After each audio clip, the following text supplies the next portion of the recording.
Not now. Alright, can anyone hear me? Audio input, edit properties. I heard your desktop sound, the beep, but still not your microphone. Alright, how about now? How about, oh, you can hear me now. I can hear myself. Alright, can you guys hear me in the audio? Yep, your microphone came through. Alright, so I have a microphone there. And now the question is, how do I get you guys on the thingy? Audio output capture. I'll put this on. Audio output, speakers and POW. Speakers, yeah, just like, can anyone, Yeah, agree. I can hear you guys. So, sta cercando di... Okay, can you guys, yes, in the chat, can you guys hear the other people? So we should have a whole bunch of people in the stream. Can you hear, you guys? Yeah, the people can hear you. But can they hear you guys? I'm not sure. Well, I can hear you guys on my phone. They say R is also audible. We should have a whole bunch of people in the stream. Can you hear, you guys? Yeah, the people can hear you. Okay, Yeah, we're all audible on our microphones as far as I can tell. Alright, so we are all good to go, guys. But then this thing, I just gotta get the... Alright, I forgot how to do this part. See this little chat on the bottom right? That should be the chat box. I just want to add it so we can see the chat and properties. Okay, so there has to be a link to that. And I just had it before. I don't know, where is it? I'm gonna refresh. There should be, yeah, so, okay, there's the link here. Pop out chat. So if 18 people, there's the link, and I'm gonna put this in. Because it's, I like having the chat at all times. Okay, there's this, okay. Everyone can see the chat, I think. I just show it, alright. Hey there, Christoph. Alright, can you guys see the chat box?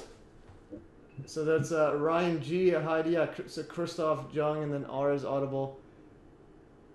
This is AT&T, this is like an AT&T commercial or something. This is something, yeah, this is something else. Don't panic, we usually start with no sound. Rebel with the cause, alright. That is epic. Okay. I can see the chat now. Alright, but it's so big, I don't know why it's like that. Alright. Is it too small? No. Okay. Yeah, this software thing is messed up. Alright. We should be good. Where's the Google Meetup? Okay, so we have it set up now.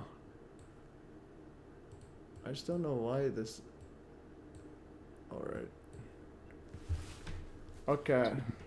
So, I think everyone is fine. Let's make this like this. Alright, we are good to go, and my face is a bit brighter. I have a light here, see how it is. So here's the light off. Is it better like this, or with the light on? So 3, 2, 1, go. Alright, I think it's... I would say light on. Alright, light on is better. Is that the Italian flag? Oh yeah, we have an Italian guy. Someone asked, just like, where did towers go? Where did the audio go? Alright. Yeah. One day we'll have a professional setup. And that day, I will be waiting for it. Alright, so everyone is good to go. And I just want to see how many people are on the live stream so far. We have 20 people already right off the bat. That's like a record right off the bat. Alright, so we are good to go. And yeah, so I am the host, and this is the 9/11 Avengers emergency hangout. so we have Chris or Kyoto. That's his. Yeah, Kyoto. Don't worry. Kyoto Libero. Okay, Yeah. sorry for the pronunciation. That's like that's one of my worst attributes. All right, and then we have 9/11 Revisionist is here, and we also have Ryan from Field Interference, and we'll go over their channels as we go, but let's just do an introduction actually. So who wants to go off first? I think Ryan, because you said you were gonna leave eventually.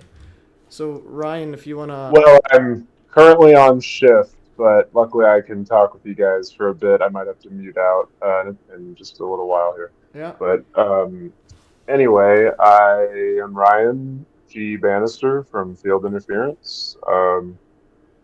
I've been into 9/11 research for the better part of 17 years, but as I've discussed with 9/11 Revisited,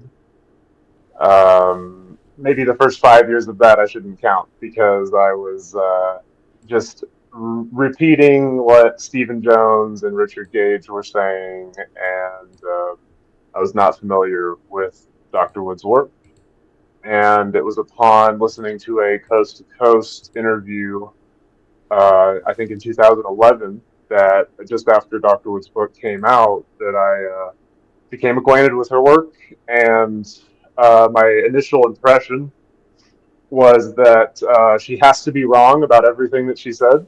That was what I first thought. And I wanted to think that I was going to be the one to disprove her. But before I made all my judgments, I listened to the podcast one more time, and that convinced me to buy her book.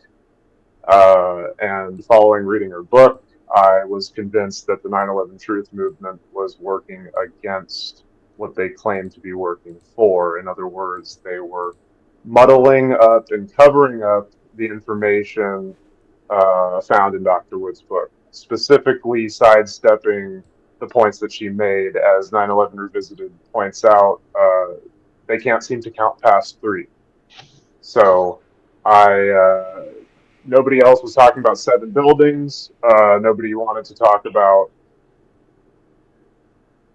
the various factors relating to the rapid destruction, the what Dr. Wood calls dustification. Those were just not points to be discussed. And so immediately following that, I came across Jim Fetzer, thinking that he was a supporter. I was listening through his podcasts, and after a few months listening through years of his podcast with Dr. Wood, I realized that Jim Fetzer is actually muddling up what she says. He's not her supporter.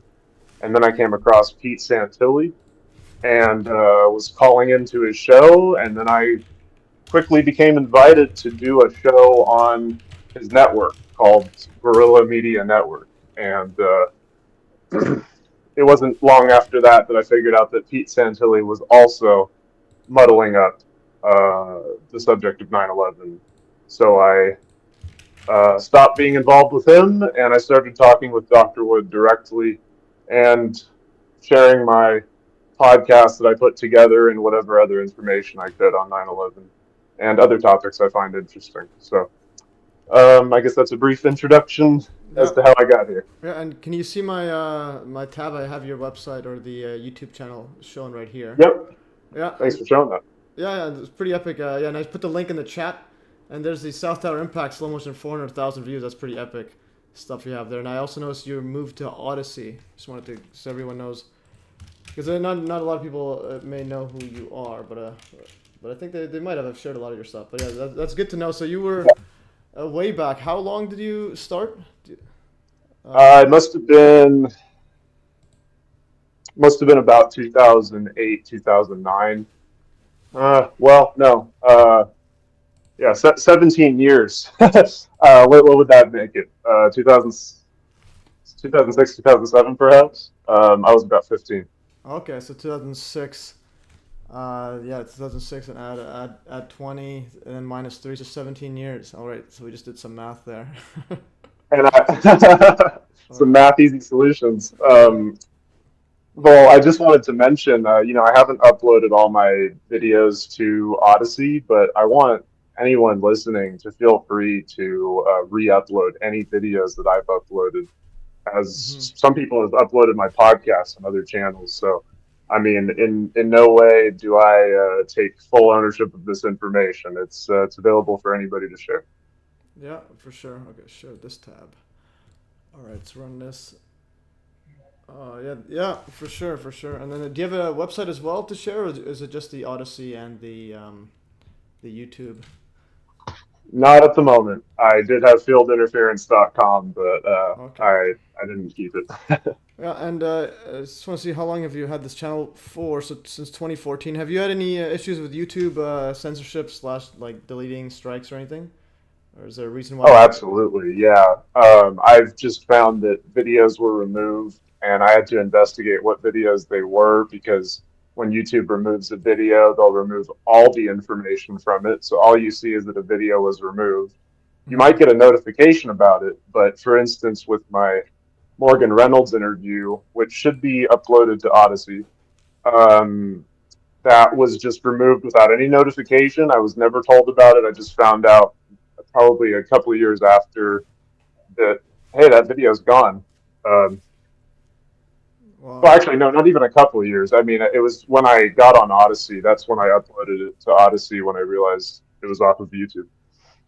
Okay. Yeah. But that's not the only one. It's honestly incessant. I find that comments get someone will respond to someone else under a video of mine, and their comment will just be deleted. One of those people was in the live chat right now, conspiracy theorista. Oh, okay. Yeah. Yeah, I've noticed Yeah. that too. So what I did, I think I put conspiracy theorists and others that comment a lot as like auto approved, because some of it is just automated. They think it's spam or whatnot, especially if they put links. So in the settings, you could set up such that see what the settings are. YouTube Studio. I'm just gonna open it up. If you go to settings, there should be an option in the settings where you can add permissions, and you can see who's banned. So community. I'm gonna share this tab. So in the settings, you can go there, and then you can see the community, and like you click the bottom right left settings, and you can put whoever is So I put rebel without a cause, so that they'll show up automatically. So that might help with the censorship. So yeah, so basically I'll add it later. But anyways, you get the idea. But I understand, yeah. So some of them get deleted and whatnot. And a lot of it is, and then I have a whole bunch of hidden users that are a bunch of spammers that don't stop over the years. Oh, and then 300. Oh, I am so used to that. Yeah, I mean, over the years, my channel's been bombarded with what I call disinfo trolls. But I mean, you can sometimes not even tell if it's just a spam bot or an actual individual. Sometimes it's pretty clear that it is an individual. So I don't necessarily think they're all bots. Yeah. They're actually people. I think some of them are like, because you could literally pay if the CIA just hire some people in India. Here's $100 a day. Just comment XYZ. They'll do it. Well, for me, like real individuals that are so clear in terms of being disinfo trolls would be Pete Santilli and Jim Fetzer. I would argue. Those are two very clear. That's 100%. Yeah. Those are I have a huge list. I think Richard Gage, Ace Baker, Alex Jones. I think everyone, even if it's unintentional, but a lot of them is certainly intentional. How do I get the chat somewhere where it doesn't block out everybody? But yeah, I think there's a whole lot of disinfo trolls or just agents everywhere, because the stuff we're covering is actually pretty it's pretty mind-bogglingly world-changing. Like towers turning dust just kind of means, okay, what are you getting your university degree for relative to 9/11? And then what are you fighting a war for? And then even all the mainstream narratives of they're gonna go take oil from another country. They don't need oil, so then what's going on? All right. So as a moderator, and I'm gonna start asking who else wants to just chime in as well and give their story. And thanks Ryan for that. That's epic stuff. We'll get back to you in a bit as well. But let's see who else wants to be in. So Chris or 9/11 Revisited, who wants to chime in and tell us their story? Okay, I can go. All right. If it's okay. You got it. Yeah, you got it. Yeah. Yeah. Okay, so my name is Christian Lucarelli. I come from Italy.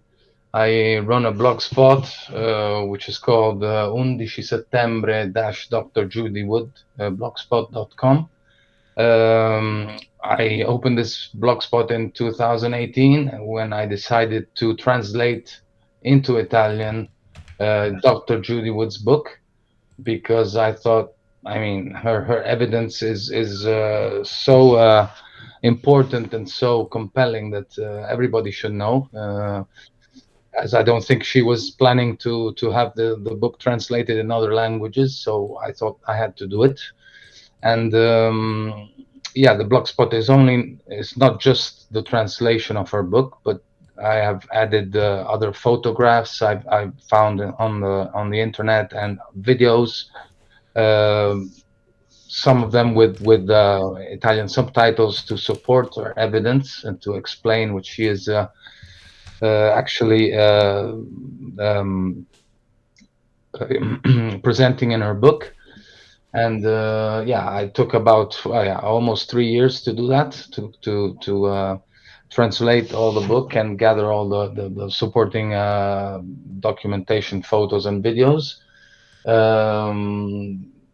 Yeah, I started questioning 9/11 maybe almost 10 years ago, so not as long ago as Ryan did, but yeah, I basically did have, should I say, no opinion on 9/11. I just watched the news when it happened and just went on with my life. Then one day, while watching some YouTube videos, for some reason YouTube proposed on the right of the of the screen some videos, and I was my attention was drawn to one video about the destruction of the towers, and I played it, and I was so you know, it seemed unreal how those towers were being destroyed, and I almost couldn't believe it with my own eyes, because I think I never watched a video about it on TV. They would never show those kinds of things, or maybe I missed it.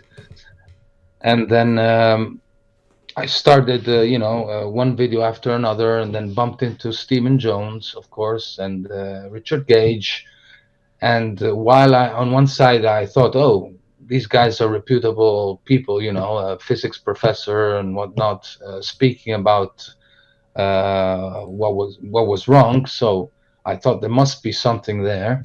But then in my mind, I was thinking that it was not possible that you could literally turn those towers to dust in that way, as everybody can see in videos, because you would literally need a bomb every meter or so to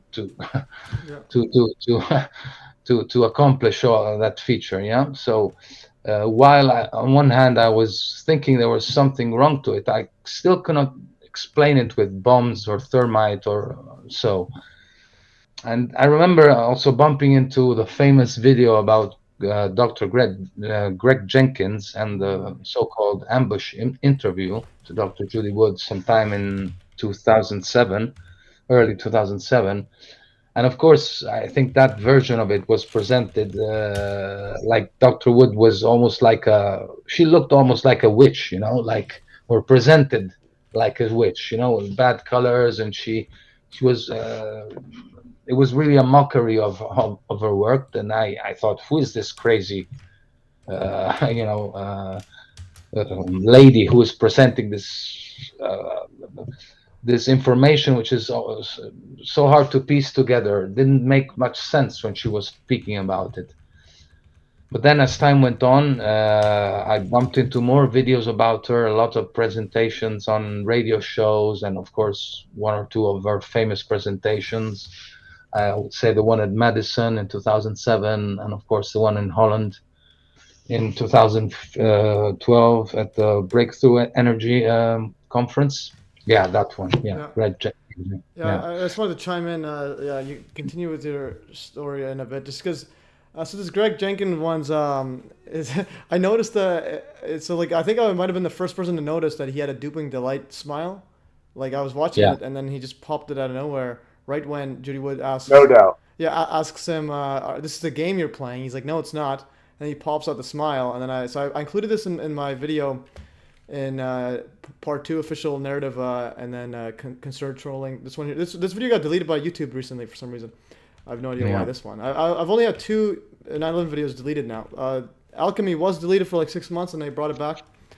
And yeah, so actually, yeah, you can continue with the story, and I'll try to find the exact timestamp. I didn't want to cut Chris. Your name's Yep. Chris. I didn't want to cut you off, but I can add some context to that Greg Jenkins situation. Sure. It was an ambush interview. A lot of people don't recognize that when they watch it. The situation? She was invited to a conference, not to speak, but to just be present. And Greg Jenkins was there in the audience waiting for the time afterward to ask her for an interview. He was set up with cameras. He actually found a room in the hotel. He didn't get permission. He found some side room in the hotel, and brought her in there. And you can tell in the video when the camera that peers at him it's great lighting. It's set up very well. The camera peering on Dr. Wood makes her look red.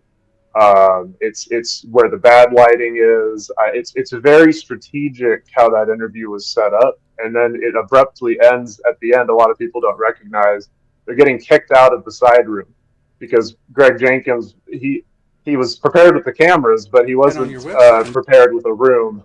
And so he tries to act all snarky, like, okay, we got the interview done, but he's actually getting kicked out. The security guards are telling him, you got to leave.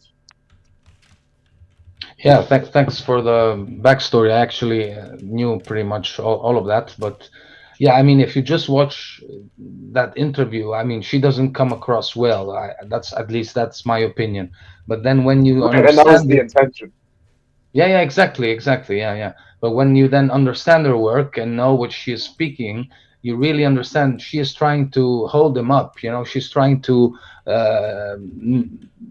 not say things that she doesn't want to say, and to misrepresent her. You know, she's really trying to tackle him and keep him at bay. You know, like. Yeah. Okay. I'm gonna chime in. Let's try to play. Let's see if can you guys hear the audio? While I'm driving, and Can you guys hear the audio? We can hear you. Okay, no, the video. Well, it's just because it's not playing at the moment. I'm not sure if I can hear your desktop. just keep coming out of her mouth, and that. Can you hear the desktop? Oh, actually, share this tab. Okay, never mind. I'll click share this tab. Maybe it'll fade too. Yep, it's audible. Okay, and now I just want to ask the audience. Can you guys hear the audio?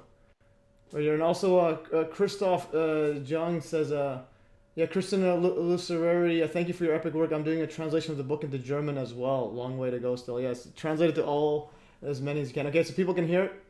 And we're going to play this. This is from a TED Talk 12 years ago, How to Spot a Liar. And then she goes over duping delight, which is, it's like a subconscious reaction to a lie that you're telling where you think you're convincing where you're tricking someone else. See this? Maybe it'll fade too with time, but I don't think so. That haunts me the most. And her very, very cool demeanor. And if you look closely, you'll see duping delight throughout this video. But at night, when I close my eyes, I can see Christy reaching her hand out to me while I'm driving, and the blood just keep coming out of her mouth. So this is a mother that is saying that she didn't kill her kids.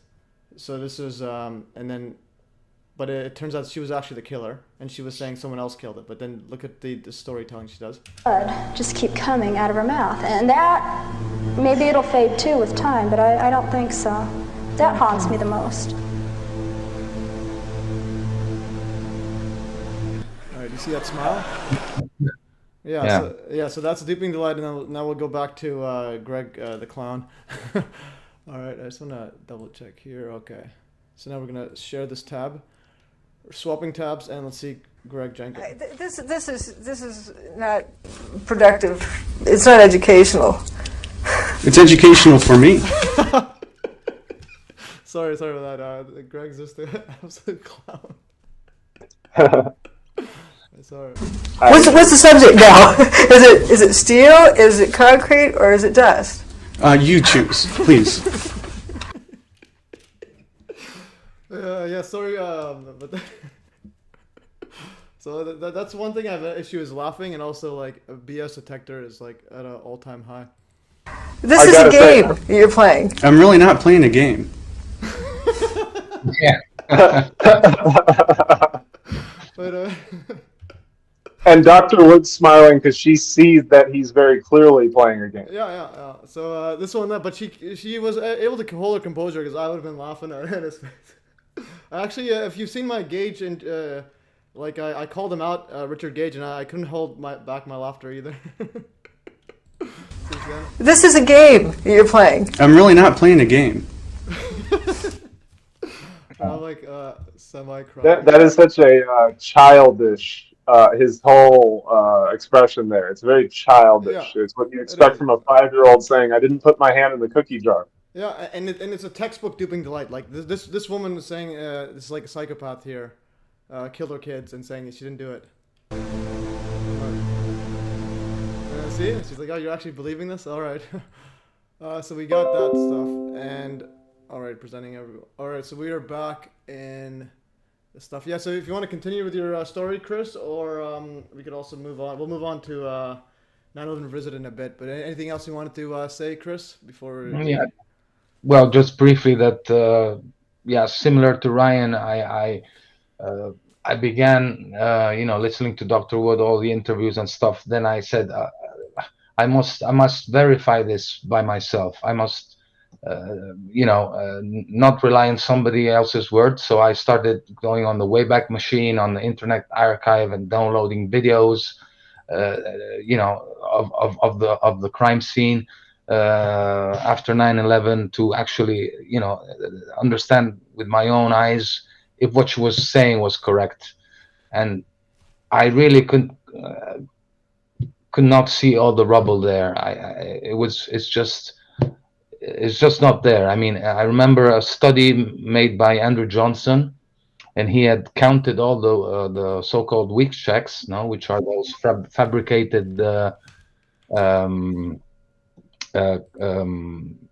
perimeter wall sections of columns made by three stories by, I don't know, 10 feet or something. So it's 3 columns and then 2 spandrel belts linking them together. And I think Andrew Johnson calculated around 7,000 plus of those weak checks for the 2 towers. And I mean, if you look at the famous aerial photo made of the site, maybe some 10 days, 2 weeks later, but even if you look at other photos which are more recent, I mean, you can literally count those weak checks, and maybe you can find 100 or 200 or 300, maybe. I'm not sure if you really, try very hard. Yep. But nowhere near 7,000 that should be there. And this is not counting, of course, all the core columns and all the floors, the trusses that made up the floors, and all the other steel also of all the other buildings. So, I mean, it's just amazing how it's just not there. Yeah, definitely. Yeah, the whole thing was. It's literally like the Matrix movie. You kind of realize, okay, what in the world's going on here? How could no one see this, and how can the world keep going on like so? Yeah, there's the overhead view there. There's the towers, and they just disappear right there. Yeah. So this is and I just wanted to go chime in before we get to 9/11 Revisited. So I got a comment here. Okay, so in my video, so if you can see my screen. Matthew, sorry to interject, but you've got to give Ryan credit. That is his picture that he shared with me yesterday when we were talking. Okay, yeah, that's epic. This one right here.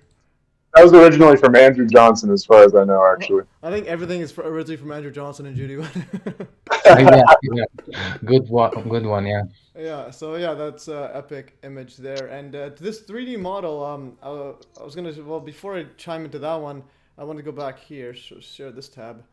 And so here, this person here in my video, I posted a section of the 9/11 observable evidence, which I'm dubbing over. So the guy said steel was everywhere after the collapse. Is literal footage of it, you clown. And then I'm like, well, then I told him, no, it's not. Are you blind? The video literally shows images of barely any debris left over. He says liar, etc. So then I just put these images right here. Here's before and after with Building 7 still there. Like this is that famous image here. So this Building 7 is still in the background, and they're walking on ground level. Like you know, one thing I noticed about the commenter? Yeah. no argument whatsoever. Yeah, it's always like that. Yeah.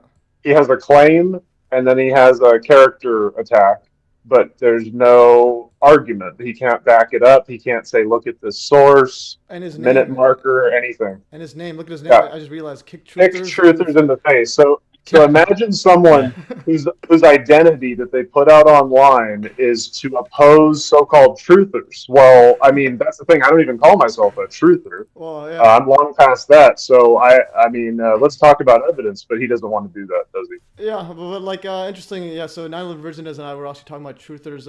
See, I like the label truther. It's it shows the Orwellian doublespeak. So essentially saying is kick truth in the face. So then what's the opposite of truth? Truther, a liar. So in other words, in this world, people view truthers as bad. So I take it as a badge of honor. So I like that label. It's similar to the. It's pure projection from an obvious troll. Yeah. So I like the thing. His username is literally saying "kick truth in the face." So it's like it's pretty much what it means. All right. And then another thing I want to go before we chime into the. So this is related to this image. And yeah, before we chime into or before we get 9/11 Revisionist his story. So this speaking of a 3D model. So actually, 9/11 Revisionist posted an epic video of like the 3D models of the WTC, and then I shared it on mine as well. And then I noticed that the 3D model person made a scroll up, go to the highlights.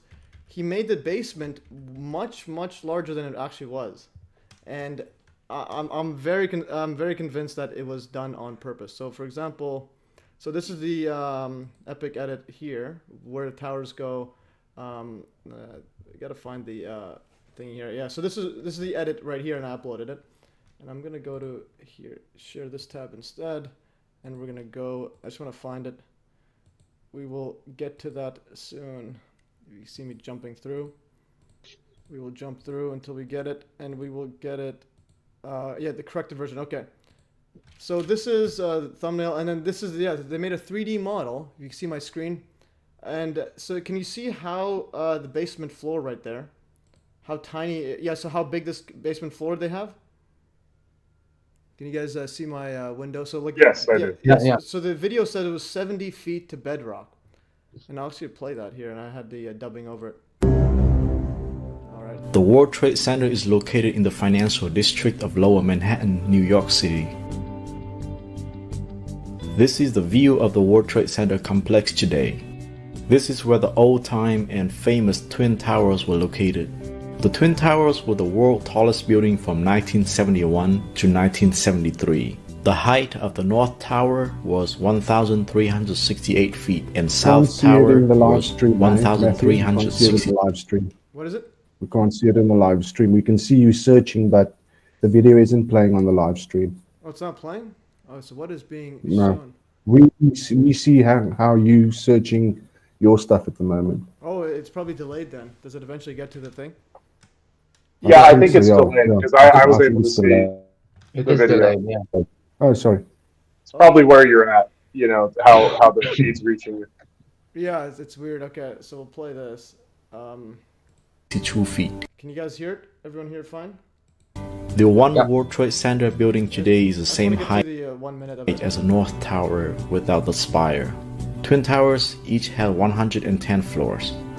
Let's go back to before. Whoops. I hate when this. 1,362 feet.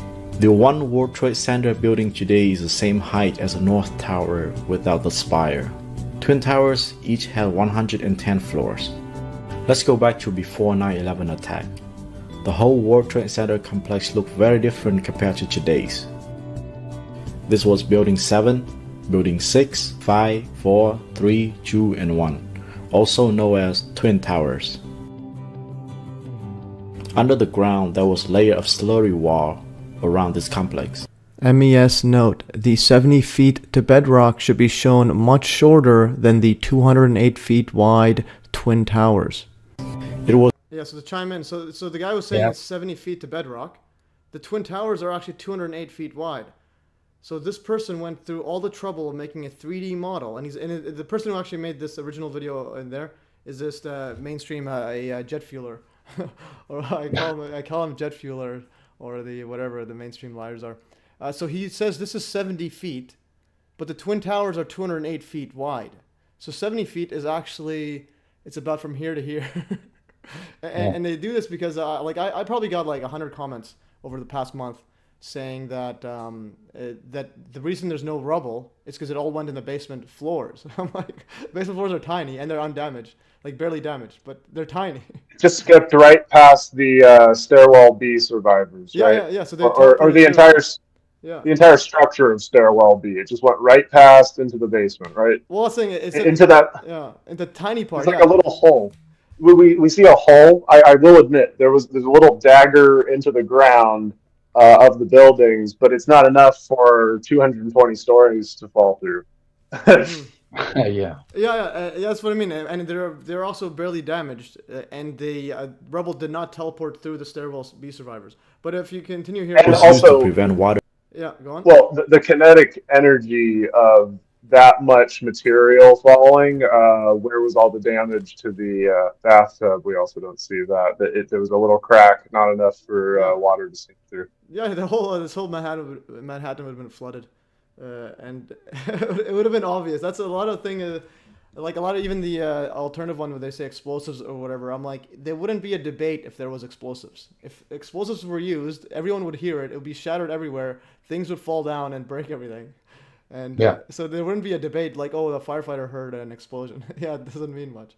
From the Hudson I'm going to continue just for one River going through the soil and flood the construction site.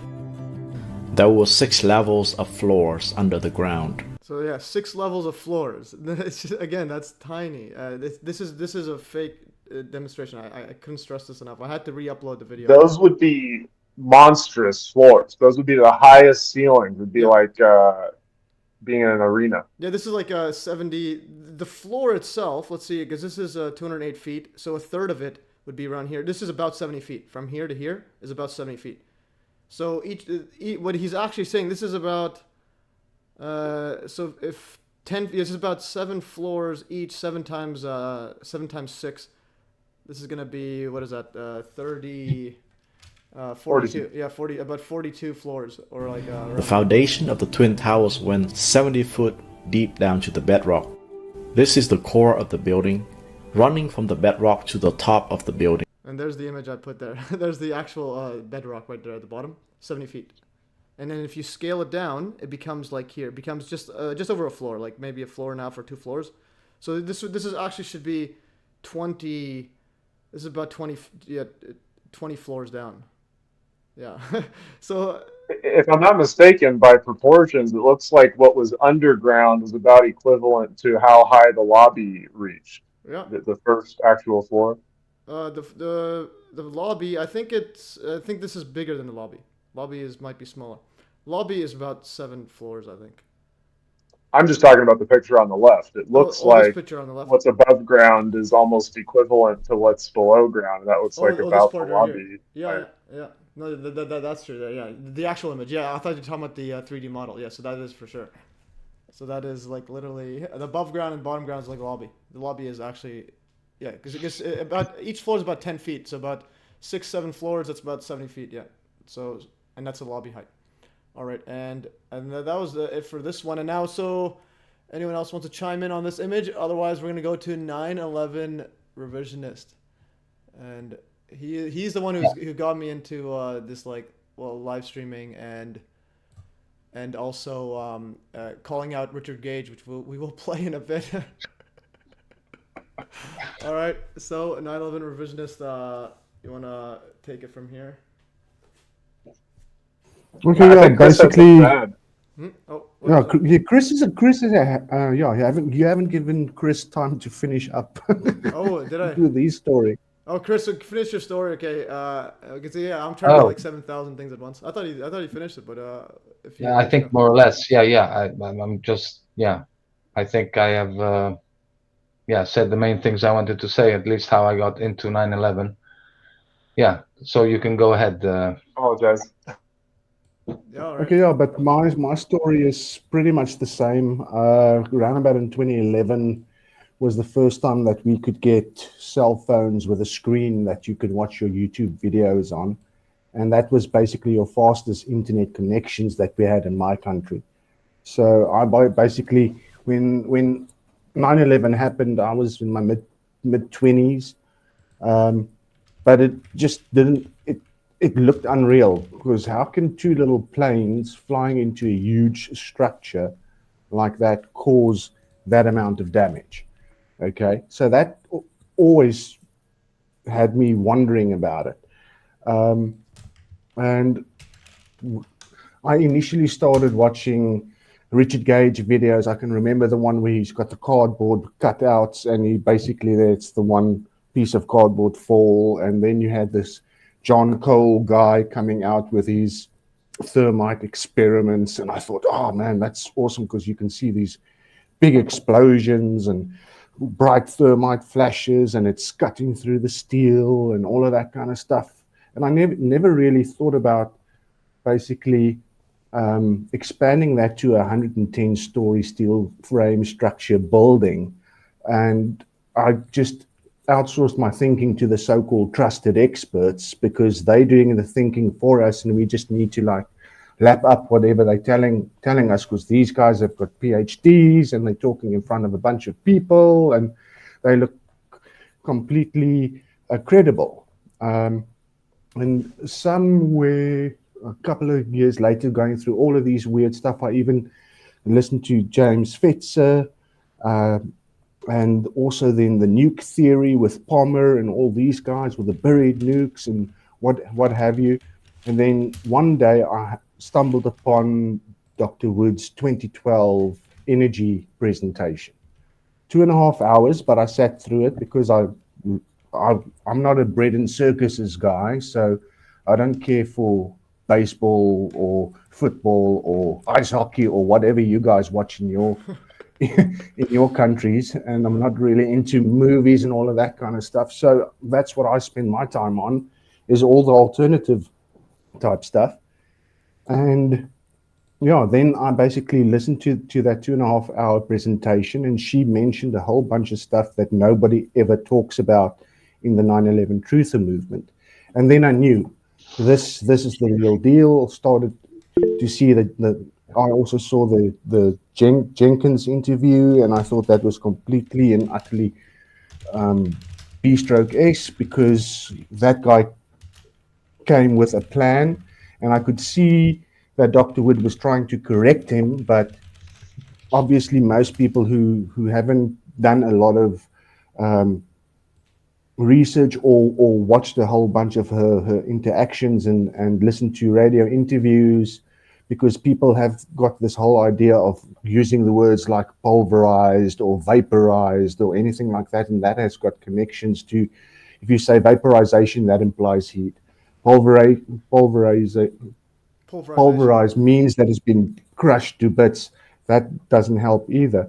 And in 2021, a friend who's got a podcast, he's a cartoonist turned podcaster, Germ Warfare, we talked about 9/11 a lot, and he was basically still a planer, believed in all of that because one of his friends were in New York, a very high and very influential guy in my country, and he saw the planes. I also initially saw the work of Andrew Johnson, Mark Conlon, Richard D. Hall, and I talked to my friend about Germ Warfare about this, and he eventually then told me, okay, you need to write a couple of articles about this, which I will put on my website, and I got him to get Dr. Wood on. He was very wet behind the ears, if you can call it that, when he initially talked to Dr. Wood, because obviously his first interview was with the guy who was linked with Architects and Engineers for 9/11, disinformation, or architects. What is Architects for an Engineered Truth? That's what they are, Architects for an Engineered Truth. And I talked to him about what they were presenting and how it's just completely not feasible. He then spoke to Dr. Wood. Was a relatively good interview, but a lot of that he wasn't ready for. Then he made the mistake of having Fetzer on afterwards, and Fetzer loves going on a whole spiel with all the who could have done it and all the other conspiracies around this. But what you need to do is you first need to figure out what actually happened before you can go and tell some or be able to get them into a criminal case. So I had a huge argument with him with regards to that. And when the 21st anniversary came around, and I saw the way that people are still outsourcing their thinking to trusted experts, especially in the line with COVID and how people were waking up to it, and the way that they pivoted by kicking Gage out, and he was going on this whole truther, COVID truther narrative, and I just decided, okay, fine, somebody needs to take a stand because nobody's pushing back against these guys. And because I wrote those 3 articles, then I saw Substack popping up, and I then just decided in February this year that I'll just start with a Substack. I'm not really a writer, and I will just share my ideas as I go along.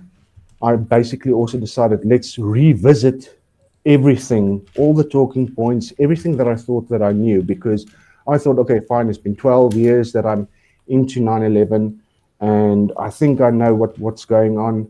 Went onto a couple of Facebook pages where people discuss 9/11 and started interacting, trying to share information with regards to Dr. Wood. And I got attacked viciously by a bunch of guys who just wouldn't take any of the evidence, because if I interacted with them, I shared a video or a link to a video or anything like that, and they just didn't buy into it in a way. And that basically taught me how to build my arguments and how to write certain sorry, it's a Rugby World Cup. My wife is watching rugby, so this is, you know, Alrighty. so nobody's being killed in the ball. background. No, she's not falling either. She's just watching sport. I'm not into bread and circuses. And yeah, I then just decided, okay, fine, we've got to be able to take these guys on, and that's what I did. I've got various videos where I've updated my interactions and questions that I've been asking.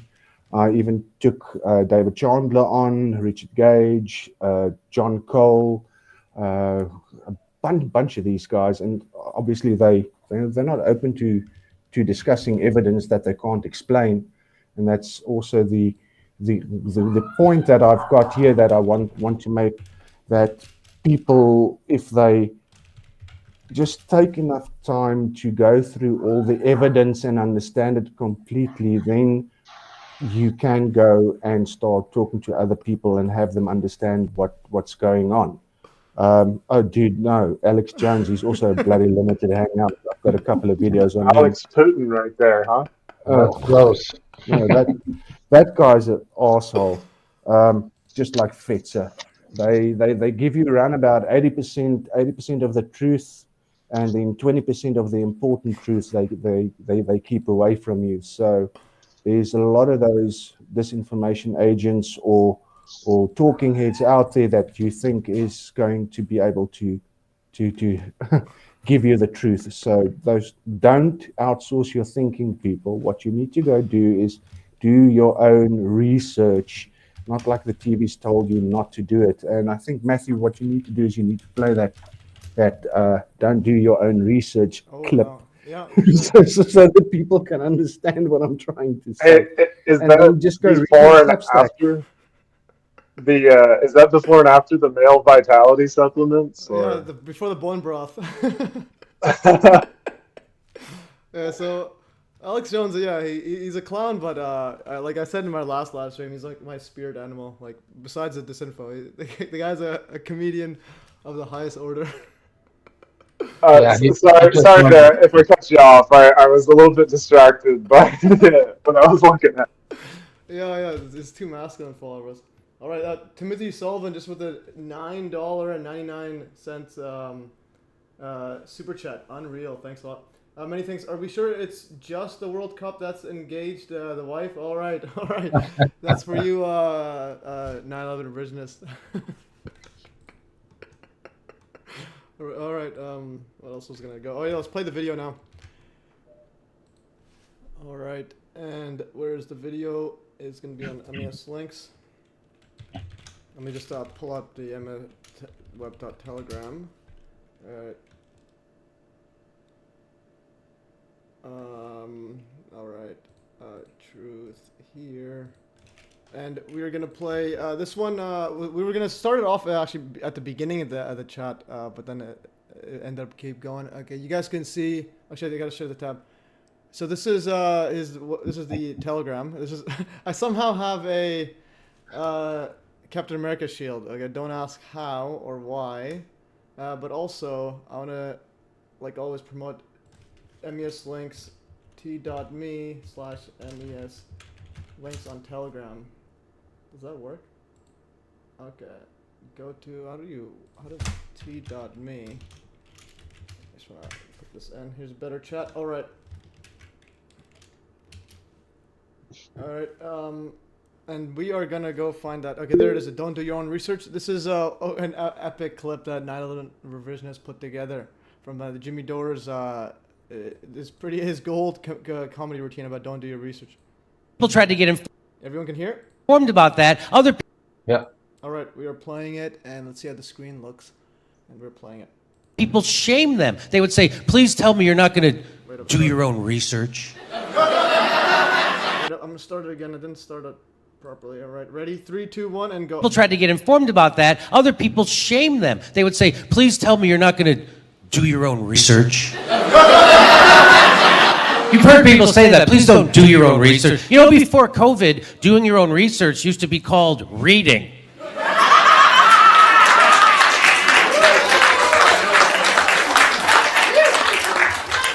Now you're shaming me for reading? At the behest of Big Pharma? It's like I woke up in the middle of a Bill Hicks bit. Well, looks like we got ourselves a reader.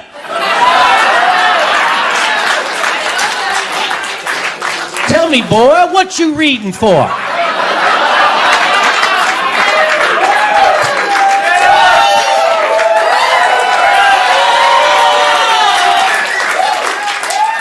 Don't you know everything that needs to be readed's already been readed by a smart person?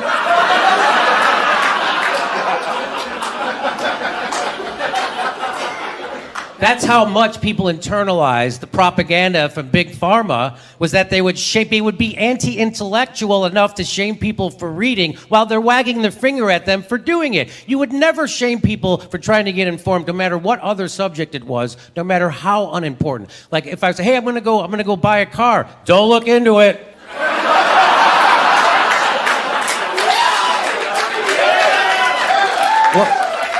Well, how will I know which car to get? Ask the salesman. He's the expert. What are you, Henry Ford?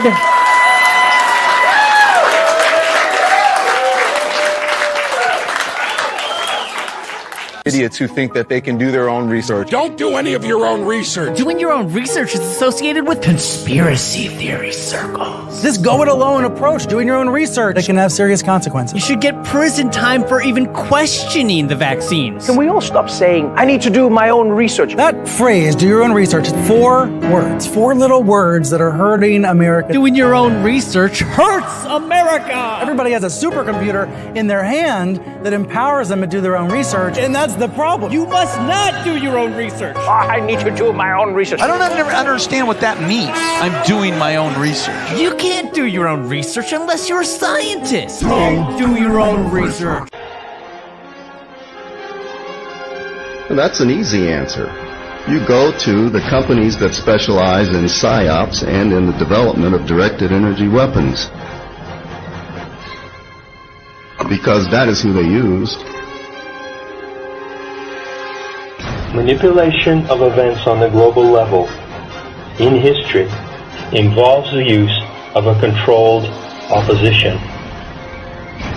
Stephen E. Jones was involved in cold fusion research. He comes onto the 9/11 research scene in 2005. How much clearer does it need to be?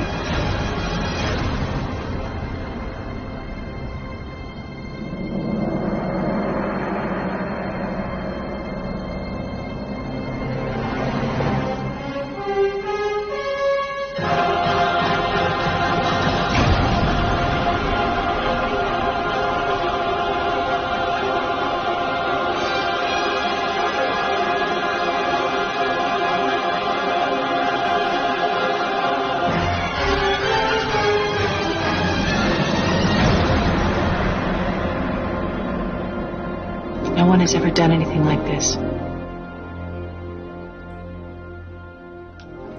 That's why it's going to work. 9/11 proves the existence of free energy technology on this planet.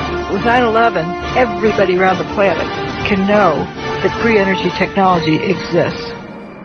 There's a whole lot of evidence and very weird things that happen at the World Trade Center. Okay, there are about 10,000 file cabinets that are missing. There's about 20,000 floor trusses and 220 acres of metal decking that's missing. The question is, where did it go?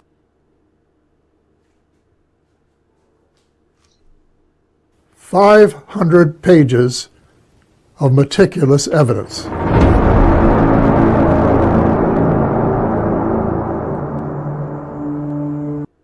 Alright, so that was an absolutely epic edit by 9/11 Revisionist. I'm going to copy message link. So yes, people are saying, oh wow, this video. Also someone was saying Jimmy Dore gives disinfo vibes. Well yeah, he doesn't talk about 9/11, so everyone's disinfo until they get to the 9/11. Alright, so that was pretty epic stuff there. And here's another one on MES links. The last thing you see after you expose the Epstein client list. Alright, so there's Hillary Clinton as Britney Spears. Alright, and anything else? Let's see, what do we have in the chat? I mean, let's see. So anyone else want to chime in? And move this over. But yeah, so Chris... Jimmy Dore has talked about Building 7 a bit, but he still needs to wake up. He's still mentioning, there's something strange or what, but that's... Well, yeah, he gradually goes in, because I remember when I used to listen to him like a couple years ago, and then, well, I listened just once in a while just as like intelligence gathering, and then he says that, before he says, he was saying that George Bush is so dumb, then he was saying, like, and you think this guy can plan 9/11? And then I think now with COVID, it's like the gradual...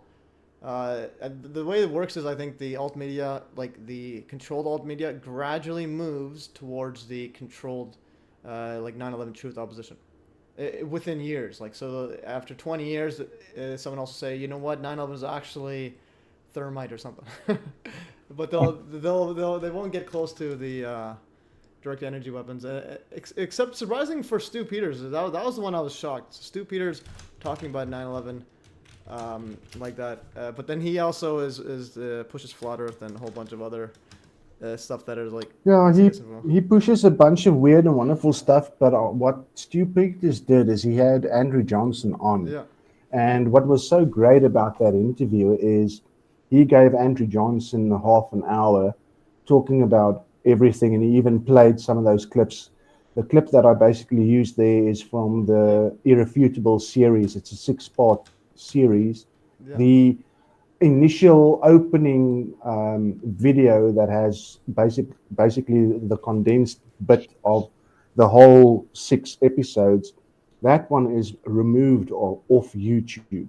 They don't want that 10-minute summary on YouTube, but they've kept the other the six parts, which are put together into one 45-minute thing on my Odyssey channel. Yeah, that one I actually uploaded as well. So this one, series, and then am I on it? I'll share this tab. Because I have it here. Yeah, this is a must watch. Yeah, this is the editing skills is unreal. Yeah, And, yeah, so it was way before its time. It's actually 1 hour. Yeah, it's 1 hour and 9 minutes. And this is the one that this is way before. Continue while I look for another search. Yeah, just the main thing with Dr. Wood, nobody was really prepared for what she was mentioning, because when she talks about directed energy weapon, it means directing energy in such a way so that you know what it's going to do and it's controlled and everything. It's not a space ray or this or that or that. It's field effects. It's completely it's in the directed energy weapon category. Like you've got lasers, you've got hot use, and you've got cold use, and all of that. And you've got to think of it in a way with regards to a cell phone.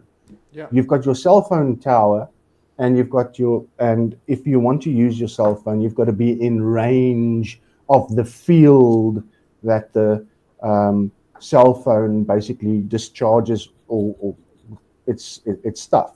So that's the thing that you've got to get your mind around, because as soon as you start saying, oh, but it was a directed energy weapon, people just automatically fall back to the whole idea, but it must be some sort of beam thing or something, which it's not. And especially now with what happened in Hawaii, people have all of a sudden directed energy weapons is mainstream in the alternative media with regards to the post-COVID world that we find ourselves in. So there's a lot of similarities, and then people are easily to jump to a conclusion saying, oh, but what we saw at the World Trade Center looks a lot like Hawaii, so it's got to be the same thing, which it's not. It doesn't look like it either. Yeah, precisely. So there's a lot of similarities, but not enough information has been gathered around that. I even wrote a Substack about that, and in the Substack you've got an interview with Dr. Wood and Andrew Johnson in 2017 discussing the similarities and why you shouldn't jump to conclusions. The main thing with her book and what happened at the World Trade Center, it's very well investigated with empirical evidence. It's irrefutable, but not enough research has been done with regards to what happened in the California fires in 2017 and now recently with Hawaii. So you can easily get those two intermingled and just start with a whole bunch of theories or assumptions that aren't valid to what happened in Hawaii in relation to what happened with the World Trade Center. And people need to get the book. It's not going to help you to watch a couple of videos and think that you are going to have all the information, because there is so much more information in that book, and it's written like a handbook. Any layman that has no idea about physics or anything like that, it's a learning tool. So if you go onto a website and you think, okay, maybe it's too expensive or whatever, at least go to your local library and ask them if they can stock it, so that you can then read it, and then it's not going to cost you anything, and then you can go through it on your heart's content. There are PDFs out there, but it doesn't bring, as soon as you've got that book in your hand and you feel the weight to it, and you've got those glossy pictures and everything in it, you can't not have the book in your hand. Yeah. Just look at that piece of work. And I've spoken to Ryan. Unfortunately, he's dropped off, but he has spoken extensively with Dr. Wood in the past or whatever, and just getting the book into America was a major thing. And the cloak and dagger type stuff that was going on when one of her students got killed, and you've got Maslow, the guy who was into cold fusion, and Lenner, low energy nuclear reactions. That's basically in line with what Hutchinson did. He was also murdered, and a year or two after that, that's when Stephen E. Jones popped onto the scene. And Andrew Johnson in the 9/11 Alchemy Facing Reality documentary, 3.5 hours, that everybody should watch, by Chris Hampton. He basically sets out and he shows you exactly how everything works, and even just that 3.5 hours that you've got to spend to watch that's going to be very, very good for you.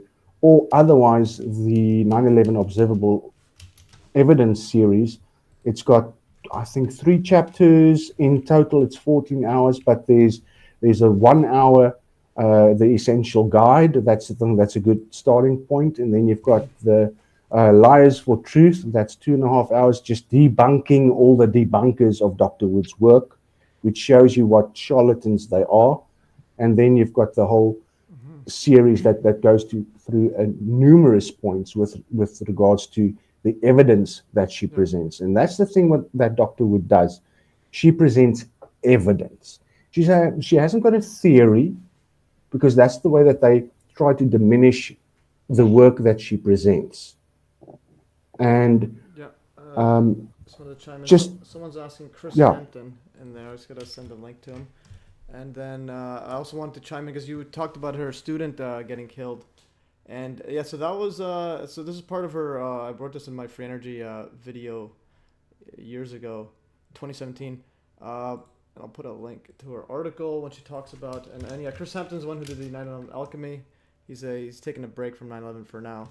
But yeah, so Stephen Jones said that aluminum doesn't glow when it's heated, and then her so Judy Wood and her student Michael Zabor, they went and demonstrated yes it does glow when molten, and then she also included this note once he died. She said, following the murder of my student Michael Zabor, a truly extraordinary human being, I received an email telling me, we've done it before and we will do it again if need be. Michael told me, whatever happens, don't ever stop pursuing this. It's too important. All right. And then she also says, well, the article says, had Michael not been murdered, how long would it have taken for him to make the connection between his uncle, Bill Zabor, Eugene Malov, and Stephen E. Jones? So, yes, he would have been epic Avenger. All right. And continue on there. Yeah, but that's also what remember, Scholars for 9/11 Truth was started by Stephen E. Jones and Fetzer. And what they basically did is they roped in everybody in 2004, 2005 on all the various platforms where people were talking about 9/11. And that was their way of seeing who the people are that's starting to see through the cover-up. And they then basically roped in all these guys. That was with Dr. Morgan Reynolds, who had a QTAM whistleblower case that he filed in 2007. And then Dr. Wood also filed her QTAM case with regards to the destruction of the buildings. So they had 2 separate cases. And what happened, these 2 cases were filed in the Supreme Court. It was sealed, and excuse me, after about a month after they filed these cases, that's when architects and engineers with Richard Gage all of a sudden popped onto the scene. And I've got the interviews that Dr. Wood, Andrew Johnson, and John Hutchinson had on a local radio station in 2008, around about 3 to 6 months after it was unsealed, talking about this because they thought, oh, okay, great, this is going to happen now. People are going to be able to see it, and you've got to listen to what the callers were saying after hearing the information, and it's awe-inspiring because they just wanted to go out and take down the government because they saw that there was some sort of foreknowledge, government involvement and all of that. And in 2009, she took a court case to the U.S. Supreme Court, and the U.S. Supreme Court judges basically said, okay, fine, we can see you've got valid points to take this on, but we've decided not to push further on this because I think they got scared and thought they might get justified on the way home or on the way to work or something like that, we know how many people around Hillary Clinton ain't there no more with all these strange car crashes and stuff, and weird suicides and all of that. So, and Dr. Wood then just decided, okay, fine, I've got to just lay low or whatever. She apparently worked on her book on computers that weren't linked to the internet, got people in China or Japan or wherever to actually print the book and then import it to various people in the US. And the batch that she got to come to her personally got intercepted by the FBI. And that's how bad it was. Even when she went to go see John Hutchinson, she apparently had black flipping SUVs and stuff following her and all of that kind of stuff. So it was serious cloak and dagger stuff. Yeah. And from there, there's an interview in 2007 with Fetzer where he basically just spelled out how you go about discrediting somebody. And that's also on my channel, and I've also put that in my various Substack articles. So people just need to go read my bloody Substack. It's 40 articles, but if you start from the beginning and you work your way through, you'll see, you'll figure it out and see. And then the 2 books that Andrew Johnson wrote is also a very, very good reference point to see how the specific layers around keeping people away from Dr. Wood's work has been put together. And no, it's crazy. It's like it's a matrix. No. And I also want to chime in. So Chris as well, if you have anything to say specifically about, I just want to get him to join the chat a bit. On your website, because you said you translated the entire book. Do you have a PDF of it? I could share for the audience. Well, I found a PDF just less than a year ago. You can see it in the post. Yeah. And if you guys want to share a screen, feel free to do it. You were 9/11 revisionist. And I can... The one you're pointing to is actually in English. Okay. And which is the translated one? Well, the translated, you would have to go post by post. It's divided into chapters. Oh, okay. So you don't have one full PDF? No, I don't have one full PDF. Also because, as I explained before, there are a number of videos and external links to be checked out. So, it could be made in one PDF, but well, if you could put the effort to do that, that would be I think it'd be worth it. Just even if the links aren't there, you could always update it. So you could always have the website, and then you could always, anytime you update, you just put update version 3.8 or whatever. It's up to you. But I think it would be something good to have, especially get it printed. And if we can somehow get in contact with Judy Wood and get her to be okay with getting an Italian translated book, like an actual book, that would have been pretty good too. Yeah, that was one of my. I actually thought about that. Of course, I'm not a professional translator, so I tried to keep as much as I could faithful to the meaning of the book, and but of course, that's I did it just to the best of my abilities. That doesn't mean it's perfect. So, it's hard to have her to agree with it unless she knows how to read Italian or hire somebody. Yeah, or it's kind of just use your intuitions. So that's kind of, I use that Judy Wood litmus test. If someone talks about 9/11, you know that they're pretty trustworthy, like the actual real truth of 9/11. And I want to say, someone commented just here saying, have alien scientists on a live stream right now. He told them to debate Dr. Wood. Alien scientists. Yeah, alien scientists. Yeah. I'm up for a discussion with him, but he is a very disrespectful person. If you see the stuff he posts on his Twitter, it's absolutely ridiculous.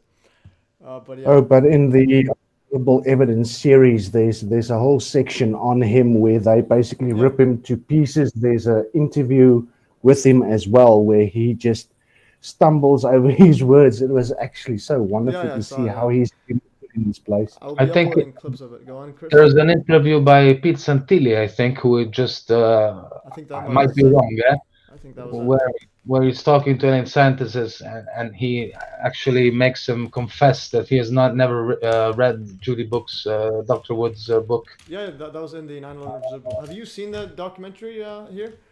9/11 observable evidence. So anonymous authors made it, and then they emailed it to Andrew Johnson in December 2019. Yeah. And No, they didn't email it to him. They actually sent him physical. a They sent a physical. USB stick. Yeah. Yeah. So they sent a physical. So what's interesting is, so they sent a physical disk to him or a USB or whatnot, and then I wanted to get the original HD file, so I actually purchased the DVD. And it came out in DVD. The quality wasn't as good as his Andrew Johnson's own uploads.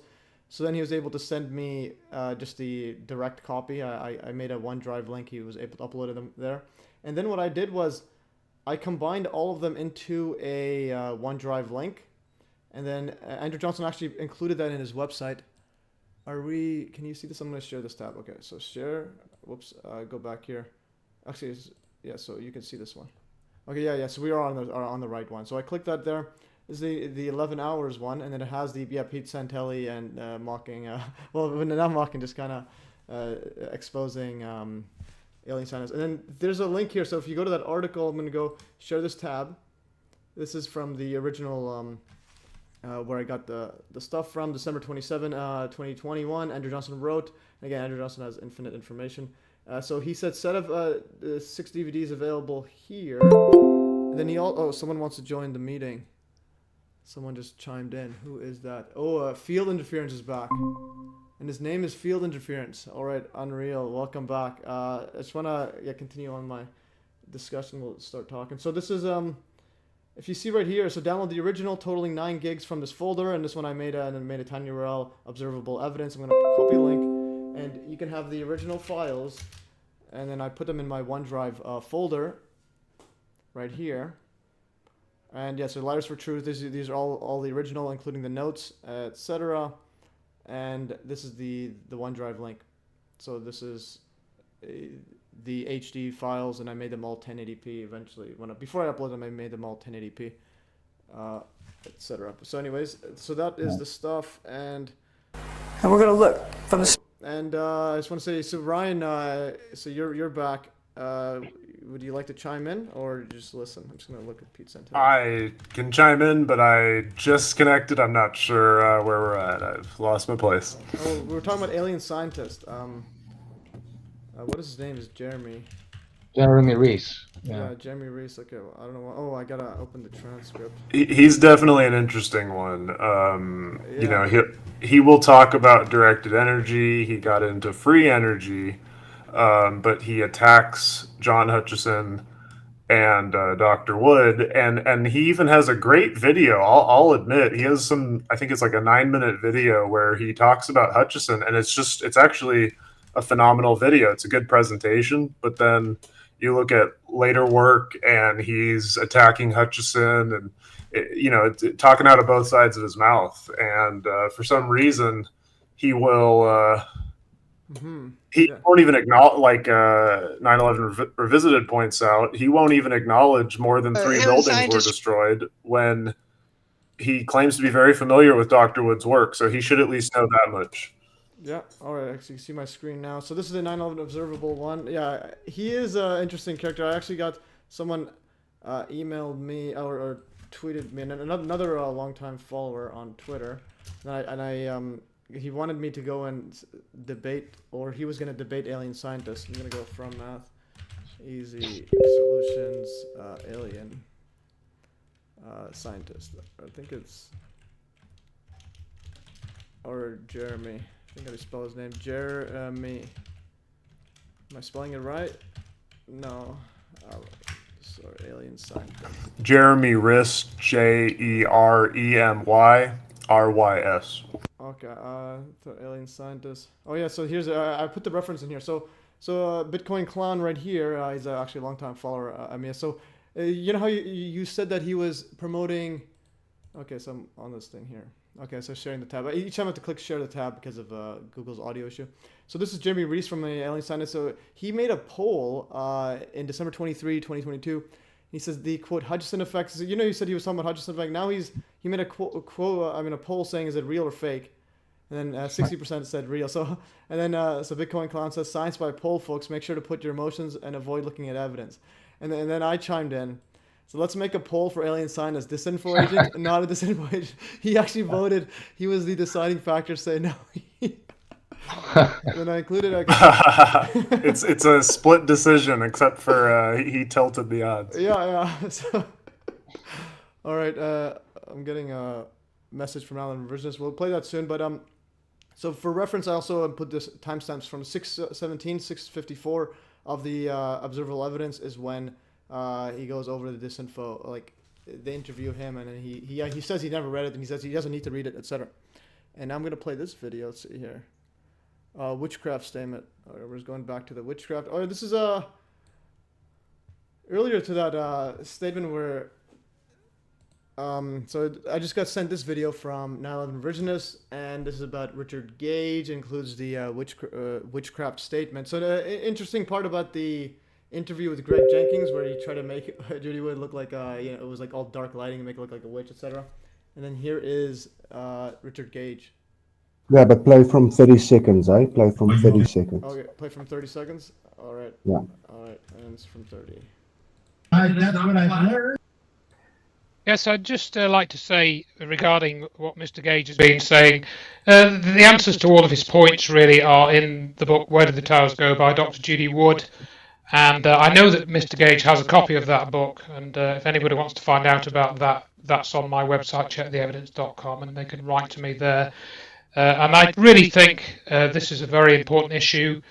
Some people say the details of 9/11 don't matter. Well, they do, and the way that those details are being covered up with layers and well-funded groups, it's very important that people understand that, because there are those layers operating elsewhere. So it may be you think you found the truth, but actually there is another layer in the way, and we have smooth operators trying to convince you of certain things using a certain vocabulary and certain things like neuro-linguistic programming and various techniques like that, which we see in advertising to try and advertise these things to you. So I'd just like to make people aware of that, and that's been my experience quite markedly, and I've seen it in operation. I've seen it with people I know. I've seen them sort of stab me in the back intellectually, not physically, thankfully. So this is all documented in my books, and the people that want to read those are all free. So I'm not making any money off this. I don't get paid to do this. I work for the Open University still. They did want to get rid of me, but that was after they published one of my articles back in 2007, thankfully. All those tactics I'm sure are familiar to many of the panelists here. There are well-funded groups trying to cover up obvious evidence and masquerade, put other things forward which masquerade as evidence, but actually they're not.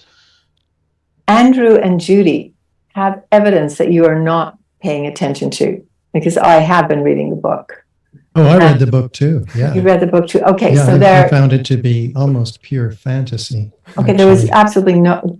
Okay, so I'm not gonna get into the discussion then.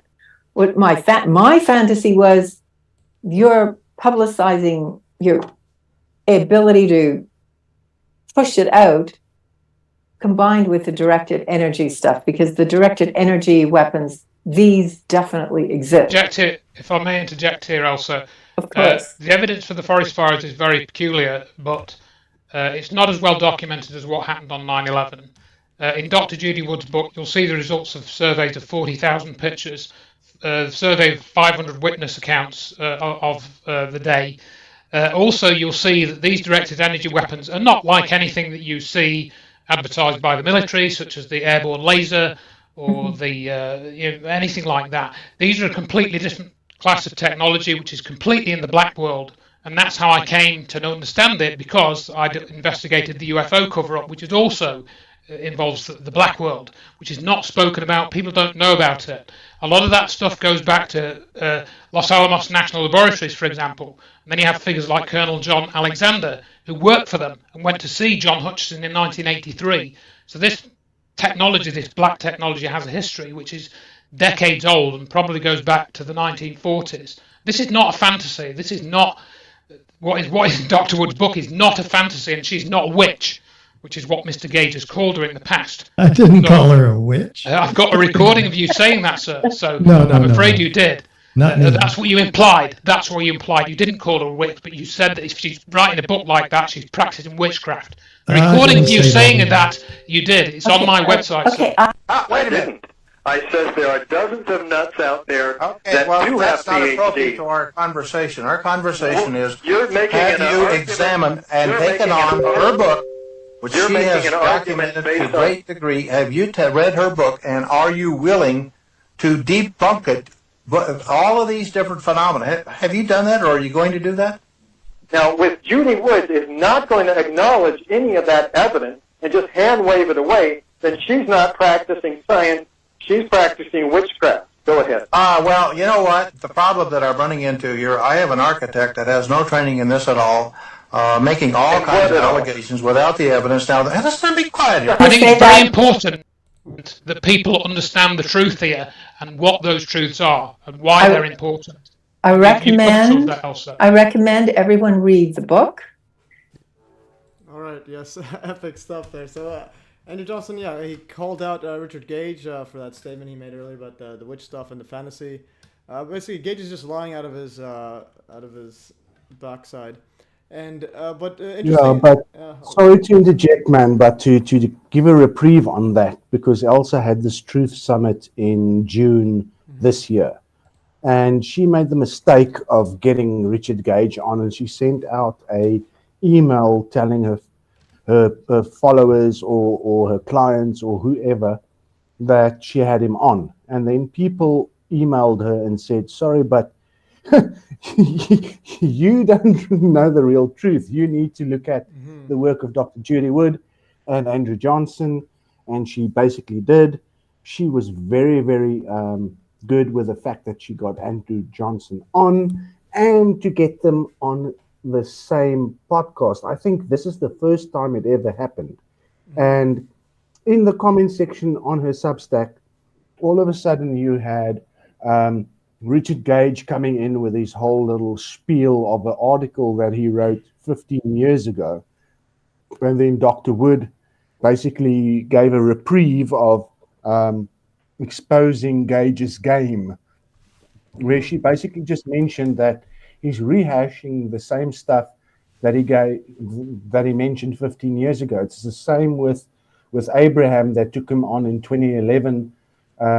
That was in one of those clips that that you showed earlier, because he was called out in 2011, and here you can hear that he's read the book.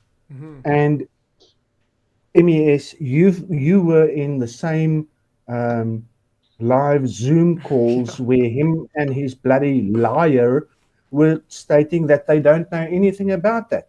It's the same with the Zoom call with Ted Walter, but let's do the disingenuous bit and call him Ted Walters. Okay. From the International Center of 9/11 Justice, because they're not looking for bloody well justice. They're pushing the lie. Where he was also mentioning that he's heard a flicker of the QTAM cases, and that little thing, and I did a little reprieve of that. I took a 5-minute clip that old Russell put onto the internet or on X, and it's expanded to 18 minutes, showing what bullshit artists they are. And oops, now I'm blocked on Facebook as well. I got blocked off their Twitter on their first fucking post. Pardon my French. And Gage just blocked me, and they've got a guy called Gene Laratonda that runs a weekly thing. He's also blocked my IP, so I can't get on there. They are so scared of what Dr. Wood has got in her book because they can't refute anything. No, yeah, definitely. Yeah. Well, that's the thing. So there are other Now blackmail or something. play that clip of where we are not going to mention Judy, Oh, this is a good one, because yeah. that's pretty much what it comes down to, man. It's crazy. Yeah, so 9/11 truthers is another one, epic post by 9/11 revisionist. So 9/11 truthers, or fake truthers, Gage, just 9/11 liars, Gage, Chandler, Gene, Ted, when asked about Dr. Judy Wood and her book Where the Towers Go. Well, now, Let's play it louder. I'm not going to talk about Judy. In fact, we're not going to talk about Judy at all. We're going to keep her out of it. Well, now, I'm not going to talk about Judy. In fact, we're not going to talk about Judy at all. We're going to keep her out of it. Well, now. Yep, that's the game plan, huh? And what's epic about this is also very telling, like, because a lot of people like have are worried about talk by 9/11, etc. But one thing is they don't want it to be even mentioned. So it's like, or they're worried about retaliation or hit pieces. Like, for example, here at MES, like I would actually want BBC or whatever if my channel gets big and they start doing hit pieces on me. It just gets more traction. But they wouldn't do that is the issue. Like the people that call out Judy Wood are clowns like Gage and these ones that already they don't have a big following in the mainstream. They're already locked in the mainstream. What I mean by this is if you go to wiki or 9/11, I'm gonna go 9/11. I'll share this tab first. So share this tab. If you go at 9/11 conspiracy theories wiki. So what's always important is to double check what the mainstream is, because when you talk about Gage and those aren't mainstream, those are just the controlled opposition. So the mainstream, if you look at conspiracy theories, let's see, if you search up Gage, you'll see Gage 10 times. Search up Judy Wood, Judy 0 times, or Wood. All right, Operation Northwoods. So there's Michael Wood, Dr. Michael Wood. So they don't show up. So what I mean by this is basically just getting her name out is very important. Where Gage and them they don't want to mention it at all. And the mainstream it is trying to cover up. It's basically trying to cover up any mention of her or just a thought of the towers turning dust. Because like I got woken up strictly by the front and back cover of her book. Like I didn't even before I read it, just within a split second I said, "Where's the towers?" And the question as well, where the towers go. And I just looked at it, I'm like, all right, it's done.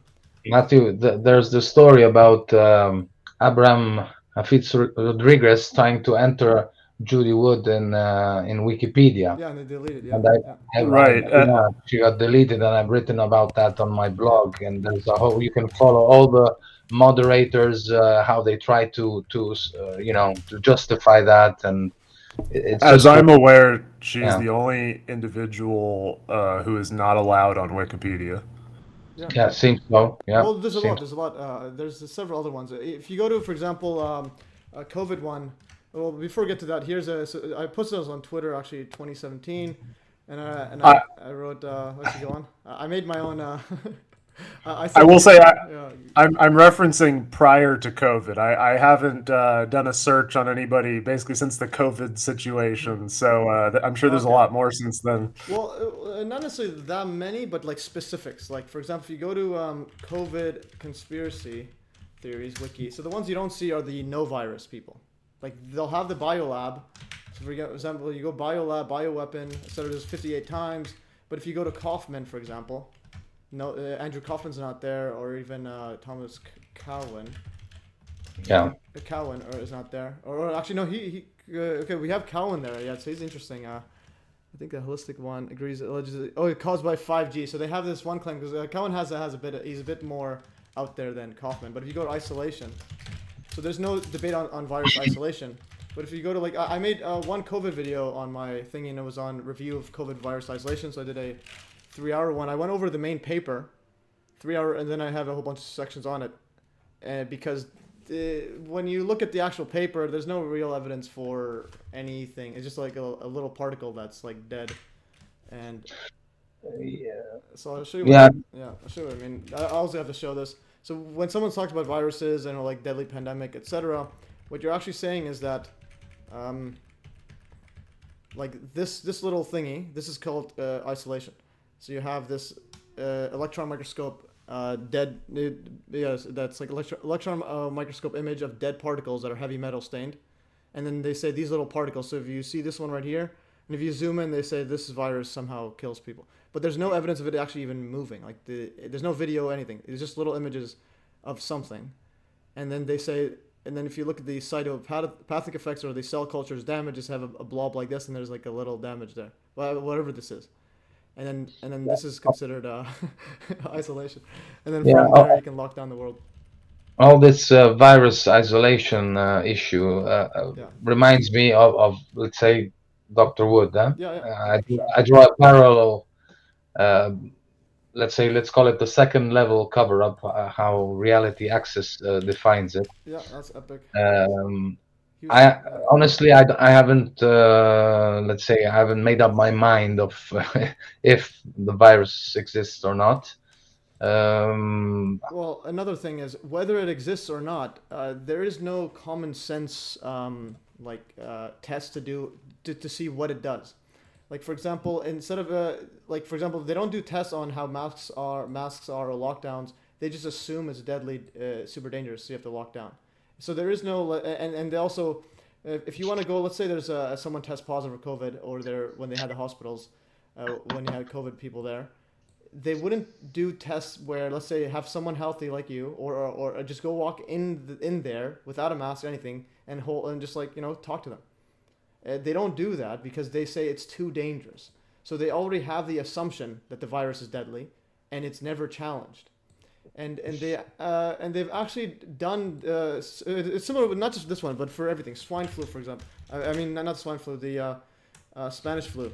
This is a study done by these were government experiments. This is literally from the 1918.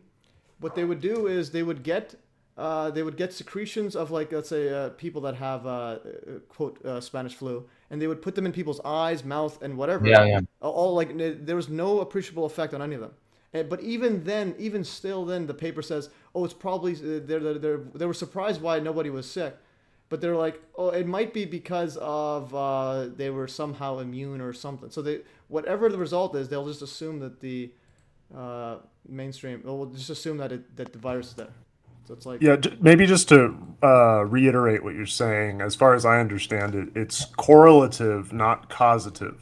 In other words, there's plenty of things. Yeah, I'm saying it's neither. It's mainly nothing, but there is a general population-wise where a positive test generally means that person has more broken down cells, likely more sick.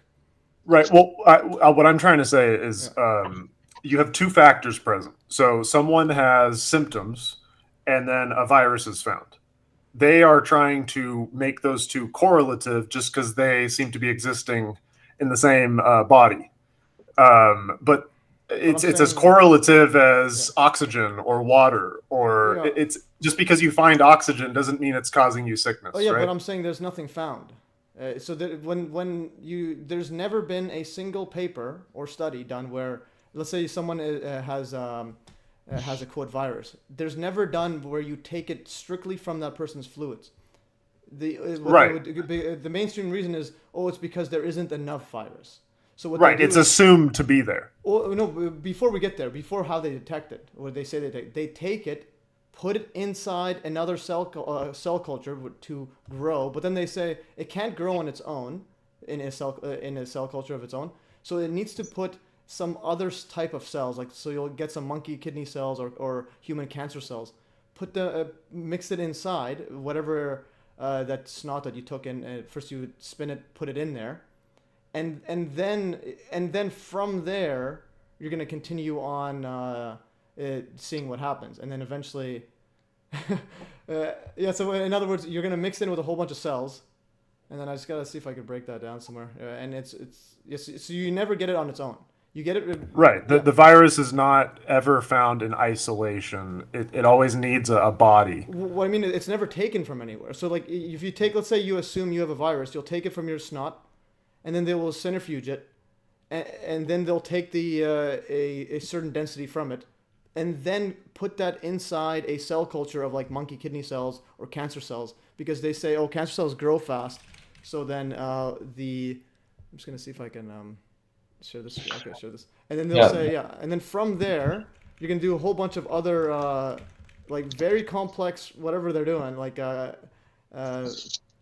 processes, and then eventually get an image of something like this, and then they say isolation. But there's a whole bunch of stuff here, and so you haven't. So there hasn't been any actual.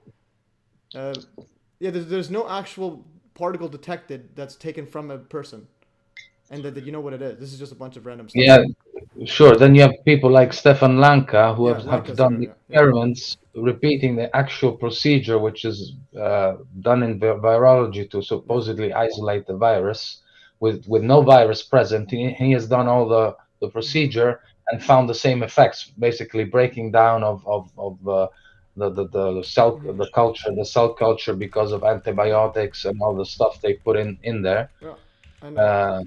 Lenka is great. So his so I looked a lot of his stuff. So he actually got woken up from a person called Eleni Populopoulos or whatever. She was doing HIV stuff, and I actually uploaded a video of her in my other channel. But before we get to that, I want to go over a summary because it's been a while since I looked over my video. So I'll go over the conclusions and I'll go over basically what they do. And it's a short summary here, and it's pretty interesting. So MES conclusions, if you can see my screen. So after sifting through this paper with a fine-tooth comb, so I go through every single sentence. The only thing clear is that there's nothing clear about the paper, the methods, or virology in general. A handful of patients were assumed to have a, quote, viral infection. A handful of respiratory samples were obtained and assumed to contain a quote, virus.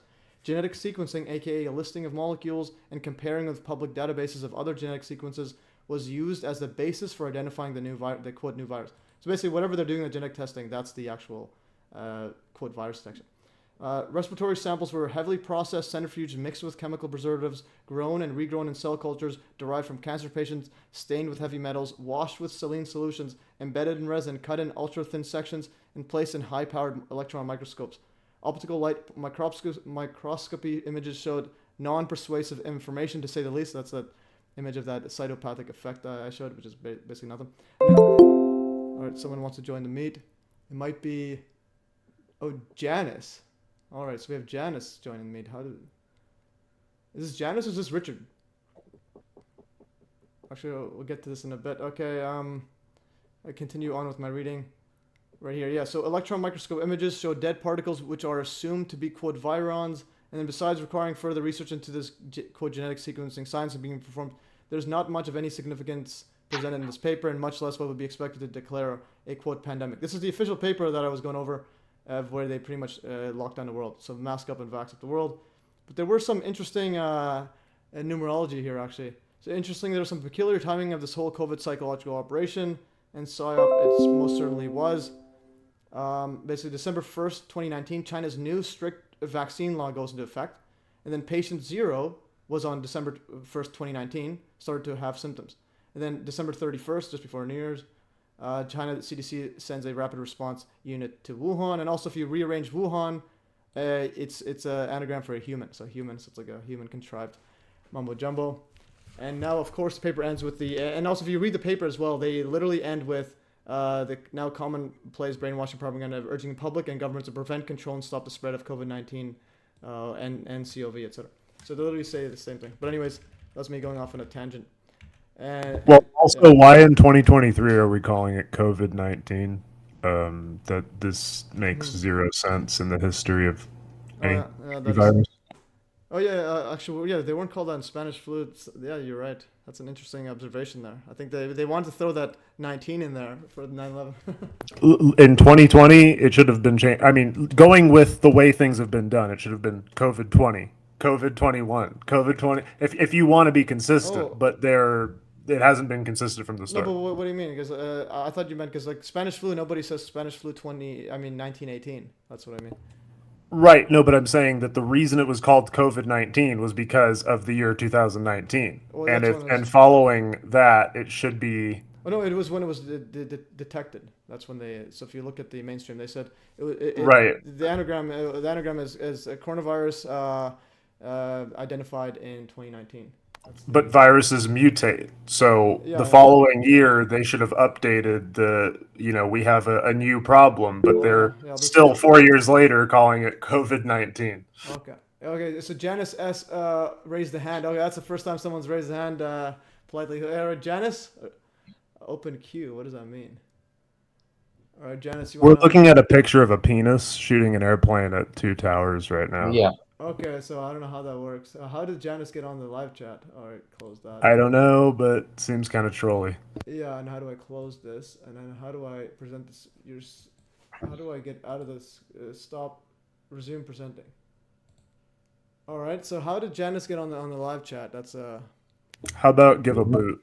Okay. Seems so like Maybe somebody working for SIAC or ARA or the FBI or the CIA or somebody. Hey, Janice, you got any friends at Los Alamos National Laboratory? Oh, okay. Goodbye. Abuse type spam, fraud or whatever. All right, so that's pretty interesting there. Okay, and that's almost 3 hours. I've been standing up to the whole time. All right.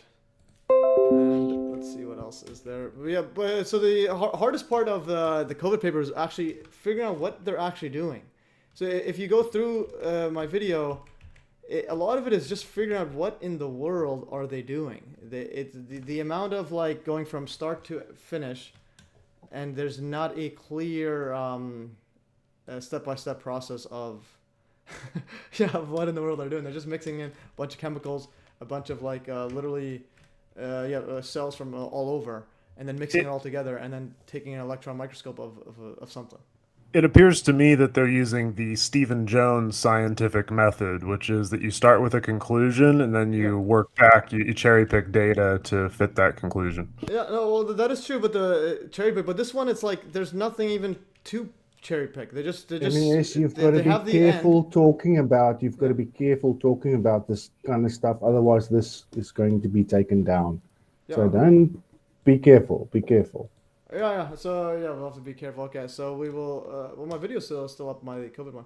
But anyways, this is just to illustrate here in Wikipedia. This is a transmission electron micrograph of SARS-CoV-2 virions in red, isolated from a patient during COVID-19 pandemic.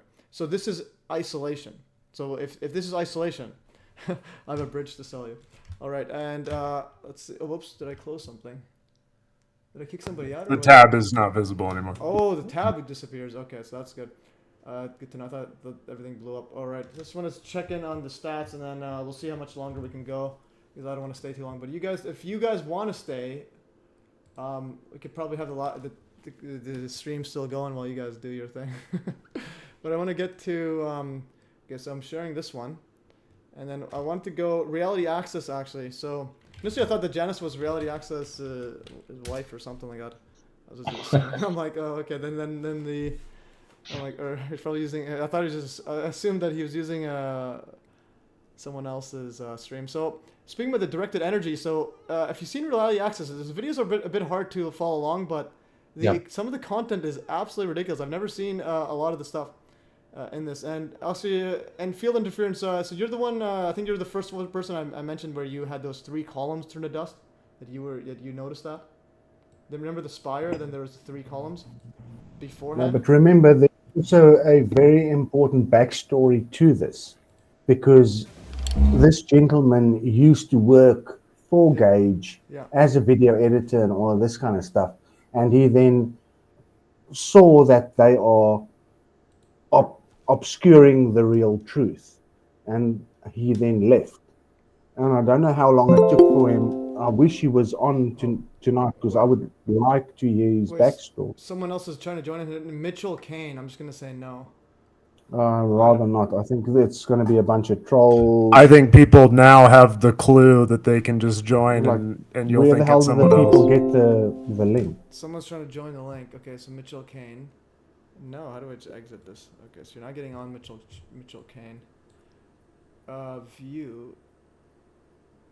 What does that mean? Okay, someone wants to join the call, so we're not joining. Yeah, but getting back to this channel, like, you think that he worked for Gage, and you've got a whole bunch of people who had David Ray Griffin and they organized chats with them, and they then found Dr. Wood's work, and all of these people then mentioned it to guys who wrote 10, 12 books on 9/11, and when they mentioned Dr. Wood's work, they would ask to be taken off their websites and everything. So how could somebody write 10 or 12 books on 9/11 and disregard Dr. Wood's work? Like, come on, man. It's crazy. And any person who actually takes the time to read the book, nothing comes close. Yeah, no, 100%. And then here's another thing I actually wanted to chime in about RealityAXIS channel, because hopefully he's listening, or because he was supposed to come on the show. I just want to make this not block your face, Chris. It's just, so this was, I've never seen this before, rat-shaped hole on his channel. He has a lot of stuff that were not noticed before. Like if you see this is in the South Tower section. It's like as if it was, so he thinks it was like computer guided, whatever it was, precision cutting. So the directed energy was literally directed in such a way where it would take off the bolts. If you can see my mouse here, is it hard to see my mouse doesn't cover the thing. But the bolting, notice how there's square-ended columns. The actual bolts are removed. There's no tilting or bent off. And if you look at the bolts, none of them were like bent around the objects. And you can see here where he thinks that whatever object it was able to slice downwards through these spandrel connectors, but then not at an angle. Notice how there's a clean cut on this on the side, on the right side. So and physically, if you look at the top, look at how it goes in. Yeah, but if you look at the top, it's completely level. The bolts aren't sheared out or anything like that. So if you think about a car and a chassis that you build and you bolt those things together, that's the strongest point. So if that breaks, it basically pulls it out and you'll be able to see it. But it's completely clear. It's like the solid piece of steel and you just took it apart. The bolts just basically disappeared. It's nice, level, no issues, no breaks, no bends, no nothing. And then the diagonal cut. So the diagonal cut.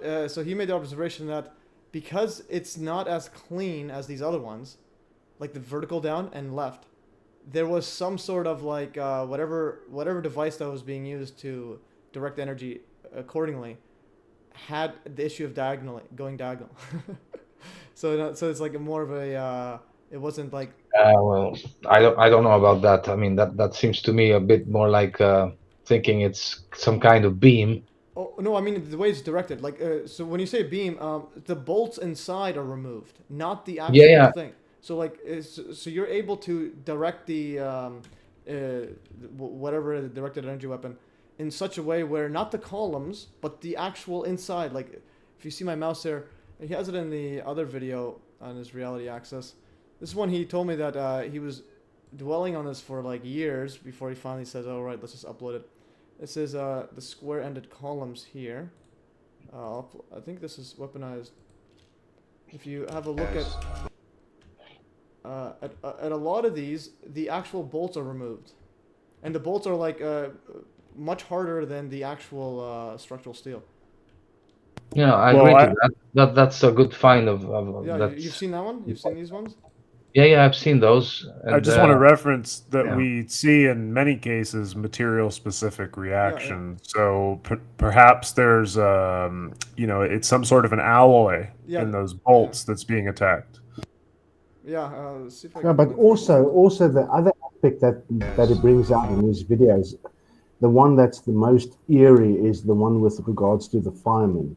Yeah. Because you had vehicles on the ground that still had the emergency flickering lights. When you push on your hazards on your car or whatever, they kept on flickering. And then you had the disappearance of all the firefighters, and they've got a locator beacon on top on their bodies, so that when they lay down, that thing automatically goes off and it pings. Okay, so you've got that picture that you've got there is awesome because it's completely level. And it's but not, it's now like you've hundreds got, of these. now you've got, and that video that he shared with regards to the firefighters, that was really, really, really like, oof. because he has some, you just hear these pinging, pinging, pinging, pinging, pinging, and all these firefighters are gone, but the locator alarms are still going off. And the one fireman made the statement with regards to seeing a pair of pants over a car or a railing or somewhere, and he knew, well, somebody was in those pants, and that person is missing. It's crazy. Yeah, crazy. Yeah, indeed. Yeah. I just want to chime in on this part right here. Yeah, so you can see the bolting there.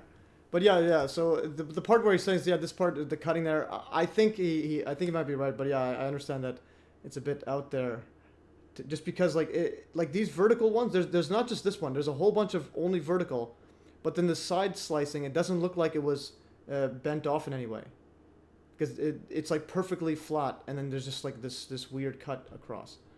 Yeah. So it's a weird thing there, and we'll get RealityAXIS. He has some of the stuff that is unreal. So there's the it's going back. Okay, so we're on this one. Yeah. So the firefighter alarms, they're beeping going on. That was this one here. Locator fire alarms, but no firemen. This is actually mind-boggling as well. Yeah. I'll put the RealityAXIS. No, but there's one thing that people also overlook. You've got to go look at that fused Bible. It's actually in the memorial. Yeah. Where you've got that Bible. It's paper, it's leather, it's everything, concrete, steel, all amalgamated with one another, and you've got a piece of steel that basically flowed over the pages, but it's not burned. It's I think is one of the most telltale signs of metal transmutation and everything that happened over there, and it's physically in the museum. Yeah, and the ends of the paper. Go and look at that. Yeah, the ends of the paper in the book are not even singed. Yeah. That's another problem. 100%. Yeah, it's unbelievable. Yeah. There is also some here. So I put this one. I'm gonna go and fabric. So fused fabric. This was from a video, but then they had the 9/11 cover-up guy. There's the foot soles of their feet inside this like whole bunch of the shoe insoles and the fused fabric all inside this like giant metal contraption. Let's see what it was. And the meteorite, yeah. Yeah. A piece of fabric for the terrible hints of torn lives it contains. You have communication wire, telephone wire. You have a sole of a shoe. You have. So you had telephone wire as well, and shoe inside the steel that's bent. You have a piece of fabric. This is clearly a piece of carpet, or possibly a fabric from a furniture, all fused into this incredible mass. Where's the heat? It's fused in this. How is this turning there? And there's like paper and clothes and carpet and cables and wires and shoe insoles. All right. It's just unbelievable how everybody is hypnotized. I mean, it's just. And they had this fake engineer guy just walk up there and say, "Yo," and doesn't like bat an eye saying anything's ridiculous on there. All right. Yeah. And actually, there's before to the statement that he makes with regards to architects and engineers have never seen anything like this, because that's true in a way, but then they just pummel in some more disinformation. That's basically where they're standing with a meteorite. That's actually in the 9/11 Memorial Museum as well. Yeah, I know, and it's like right there, but it's like nobody. And if they don't have an explanation, they just say, just wonder what happened there. They don't actually say the obvious, which is it wasn't. They don't say, okay, it wasn't the fires or the gravity collapse. So then what is it? And I wanted to go here. So I wanted to hear. I'm going to ask. I wanted to upload this one this weekend, but I want to find the original video of this. If you can see my screen. So I wrote, Dr. Judy Wood was the first person to notice that the 9/11 quote jumpers were being launched outwards, not just jumping on their own will. And this is the first footage that I've seen of a person literally being launched out of the building. I don't know if you guys seen it. I think 9/11 Revisionist has seen it. Yeah.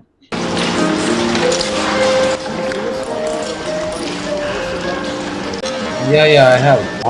I mean, it's not 100% sure it's a person, in my If opinion. I find the original, I think, if I'm a betting man, I'm betting it is. Let's Looks see what like it.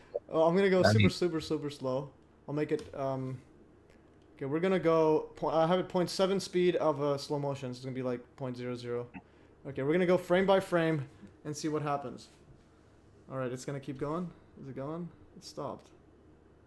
No, it is going. No, it froze. Whoops. Okay. Oh, okay, I'll open it on YouTube. Open link, share this tab, and it's bigger. We will find this. I just want to get to the person. I'll just play the whole thing and then find where it is. It's been a while since I've...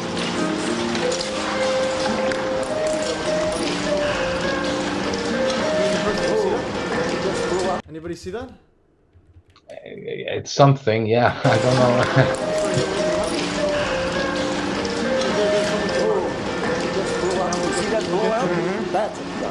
Someone even said to see the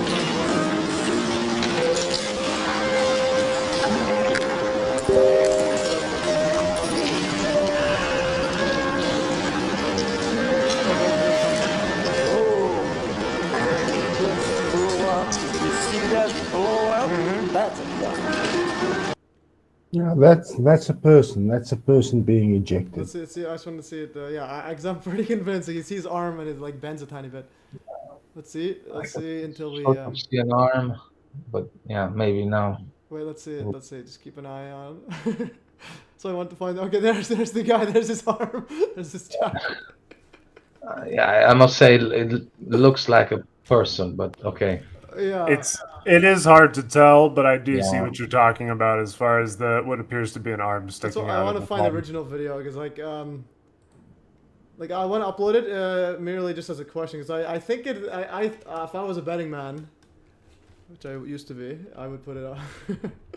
Well, I think this is the same difficulty of trying to show Bigfoot footage. You have blurry objects and people want to interpret. Yeah, possibly. But this one I think is more clear. But also the Bigfoot one, after listening to Lloyd Pine and Star Child, I think I'm pretty convinced about his Bigfoot findings. Well, I'm just talking about. I'm just talking about the capacity to prove an object that is, low resolution. It becomes very, very difficult. But there's more than enough videos of people hanging out of the buildings, busy taking off their clothes and the distance as well. Like Judy would even notice that the distance that they were launched. Like if you see where they landed, it's like some of them probably. At least 100 feet or more. There were body parts found blocks away, and that's another thing I wanted to say. Even if the footage but Ryan, you've had extensive conversations with Dr. Wood in the past, so obviously you've got a little bit more inside info than most of us that have been trying to get a hold of her. So perhaps there might be inside info that you might have with regards to certain aspects that might not even be in the book. Yeah, I think so. But I would just say that what is in the book, or what's at least very clear if you've listened to enough of her Dr. Wood's presentations, that not only were bodies flying into pieces in midair, so you'll have an arm a block away and unidentifiable body. You can't identify the body anywhere nearby. So I would say that the fact that we find either body parts or bodies on the ground at a distance indicates bodies being launched. It's bodies. If you know how bodies fall from an airplane or whatever, unless there's some other force acting on it, it pretty much will fall about the location that it descended from above. And this is also one of the aspects second that have visited. I'm gonna kick him out. I think I accidentally added Nandland visited. I thought you were kicked out, but there's another guy. We got a troll. What, it wouldn't be now. It wouldn't be a live stream about Dr. Judy Wood if we didn't get some disinfo trolls trying to invade it. Well, this is the first time. Well, actually, we haven't had this Google Hangouts before. I had it just me and Andrew Johnson, but I kind of just used my own. So I'm gonna. But it seems that people have a way to access regardless of an invite. All right. Okay. Then. Yeah. Oh, I want to. Yeah. So just chime in because I understand your point, Ryan. Yeah. Obviously, this is inconclusive. It's to me, it's I'm like 95%. But the other thing is like I've noticed in the in the Real Truth movement, it's like yeah, there is a point where we have already shown all the strongest evidence. The other point, Yeah, but this is also stuff that can go viral, like and where you'll get a lot of exposure saying, "Is this a person blown out?" And Right. No, I mean, yeah, absolutely. It's a great find because I think it's a question. Even if it turns out, oh, it's actually not. By that time, you'll have a whole bunch of people like realizing, okay, there's concrete evidence, like Where Towers Go, the book, and then you'll have these little side effects, little side notes that it's like this is intriguing, but sometimes these are the ones that go more viral. Like, well, I want to say in no way am I trying to disavow your question. I think this is a very valid question and a point of important scrutiny here. Yeah. I understand. Yeah. So like, yeah, I kind of make like the way I speak is kind of like I'm always in my persuasion mode to try to get people to think it is. Right. You don't have to persuade me too much. No, I'm talking about this person. I'm talking about this person because I'm like, this is pretty epic. Yeah. So like, whatever this silhouette is, it's either Bigfoot or a person launching. But who knows? Maybe Bigfoot shut up. You guys, you've got to check this interaction I had with Gage and his cronies with regards to the new theory that they've got with regards to propelled demolition and their thermite thing. MES, I sent you the link. It's like a 3 minute Yeah, clip. I see. Okay, I'll bring it up. And this guy was trying to propose the whole idea that the insides of the building was painted with thermite, and that was basically what was propelling everything out. Like Gage would always say, if you ask him where the hell is the lack of rubble? No, but it was expelled 600 feet, and then I basically asked him about, okay, now what about the ghost spire and all of that?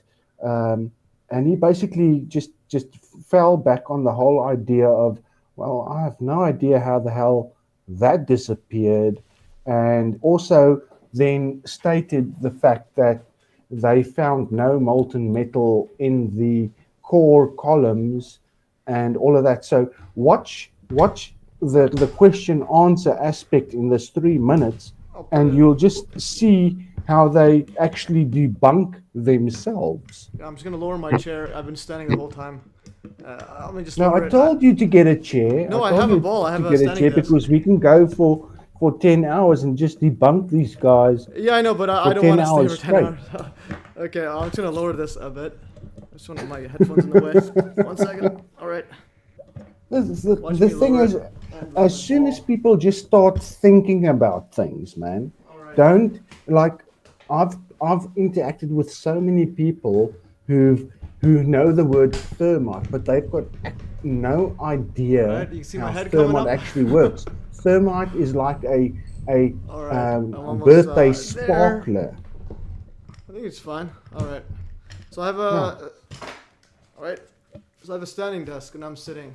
Oh, I don't think you heard him, but 9/11 Revisited was mid-sentence. It's all good. Oh no, yeah, because I didn't have the headphones on. Yeah, don't worry. MES and I have spoken many a time, so he knows what all my points are. Yeah, I know. Okay, before I show the video, I wanted to go over the chat. So someone is saying, so they would imply they selected the bolts during construction. Well, not necessarily. You can already detect what you can look at the construction manual and see what the bolts were, or the material, etc. Or they probably have other ways of detecting. And also, RealityAXIS showed an so he says, thank you for your intelligent analysis and perspective. Yeah, so RealityAXIS, if you want to chime in as well, you have the email and click it in there, unless one of those trolls use your name and get in. And then someone says, that's awful getting blown out of a window. And then conspiracy theorist says, it's a man. And then Miguel says, Bigfoot is real. And person says, I've seen that video many times, and that's a human being. All right. So we got people on my side. How do you know they quote? Well, no, they didn't. I think they didn't want to jump because they were hanging on, so they were taking their clothes off. Some of them, and I believe some of them were like holding hands as well. And then and the distance that they were launched, some of them were, I think, farther than typically jumping. There was someone claiming that they jumped voluntarily, that they wanted to jump just above what you're reading. Someone says they wanted, whatever. How do they know? Watch it live is not an answer. Yeah, obviously it's subjective. Yeah, we're I mean, there's a word called speculating. Yeah, go on. I was gonna say, it's gonna chime in. I'm not going to attribute motive when I just see bodies flying through the air. I'm not going to say what they had a motive to do. No, yeah, 100%. I mean, to jump from there, I would run through the fire inside the building and try to save myself like that. I would never jump through that building. Yeah, and firefighters were even saying that they in their entire history they barely see anyone jump, like that many people jump. It was surprising to firefighters, and what I mean by obviously we're speculating on the motive there, but we're speculating with some sort of experience and evidence there. All right, someone wants to join this call. So I just have one issue I have is a lot of people don't like to speculate, but you can speculate. Well, I wasn't trying to say that you're speculating on motive. But I'm speculating. I'm saying that the statement that someone wanted to jump because you're seeing a body being propelled through the air is attributing a motive where there's no evidence for. I'm fine with speculation, but I call it speculation when I do it. And kind of it's assumed. Some things are assumed, like where the person saying wanted to jump. But I'm not making for example, I'm not making a video series on this person wanted to jump or not. I'm making a off the cuff statement where I think that they weren't wanting to jump. So that is my take, and then I agree. Yeah, and then the way it works is to then see what fits and what doesn't fit. That statement there. All right, so I'm sitting down, but I don't know how much longer I can go. All right, and how do you guys Let's quickly look at that video of mine with the video. Yes, thanks. Gage and Co. demolishing themselves. Okay, share this tab. And I do want to show the Gage one where I don't think anyone's laughed in his face besides me. And all these the Abraham Rodriguez. That was absolutely epic, man. Yeah, that was absolutely epic. And Andrew Johnson, when they were trying to call out, but they were kind of from trying to persuade him. I just went straight up. I'm like, Gage, you know Judy's Wood's right. Stop lying to everyone. Well, Andrew Johnson actually he said that he turned his video off at 1 minute when Gage was saying nonsense because he was actually laughing about it. Oh yeah, he told me so he turned it off. Yeah, correct, Chris. Yes, he was laughing his ass off. Yeah, and I didn't turn mine off because I tried to hold back, but I just can't sometimes. All right, I want to subject. So the guy's saying I suppose want to subjective, but the jump. Yeah. I think they were launched. I think they were being thrown out, not jumped. So that's person. Come, let's play this video. We have the videotapes. The firefighters reporting molten metal like a slurry or a steel mill or a volcano. Those are quotes. Giant pools. What about the pictures of them dragging oxygen hoses all over the steaming supposed hot metal? If it were that hot, you wouldn't dare do that, would you? Well, we do have the infrared photos of the molten metal. Well, again, what melted the metal? Was it heat? That's a very good question. It's also one of the first times I've heard Alex Jones speechless. But if you go through the photographs of people taking the towers apart, doing the cleanup, I know Richard's got the big book. God, I can't remember his name. The big coffee table book with 1,000 pictures, 500 pictures.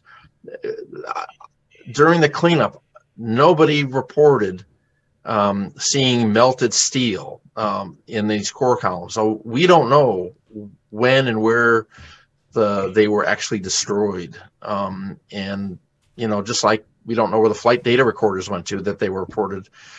Maybe some things disappeared. And if so, we'll never know where those steel They pieces always fall might have been back and to what the could have brought the bloody core down. flames. There goes the second tower. Unfucking believable.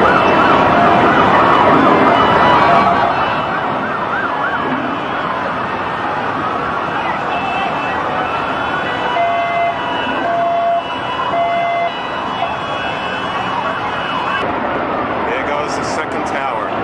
Unfucking believable.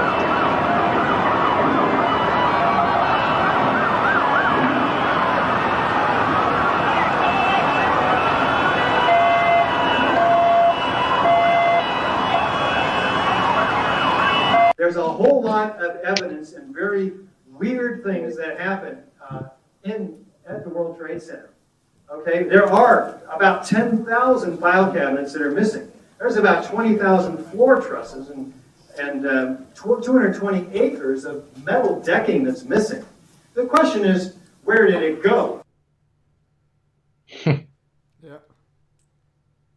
And this is why I started dubbing over that observable evidence. Like this stuff it drove me nuts having to stop and then read.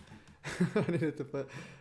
Have you guys had a look at my observable evidence dubbing over or no? Ryan, Chris, have you guys looked at those? Well, yes. The dubbing over, the ones I started dubbing over. Yes. Not really. No. Okay, yeah. So you notice how this one it's all quiet. So I started dubbing over them, and I've gotten and it started getting viral actually.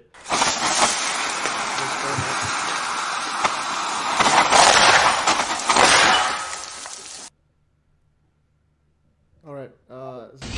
Within seconds, the fiery concoction eats through the bonnet, spraying molten thermite into the engine beneath. Most people have heard the word thermite and they've got no idea how it works. Yeah, for sure. And there's that sphere that just disappeared.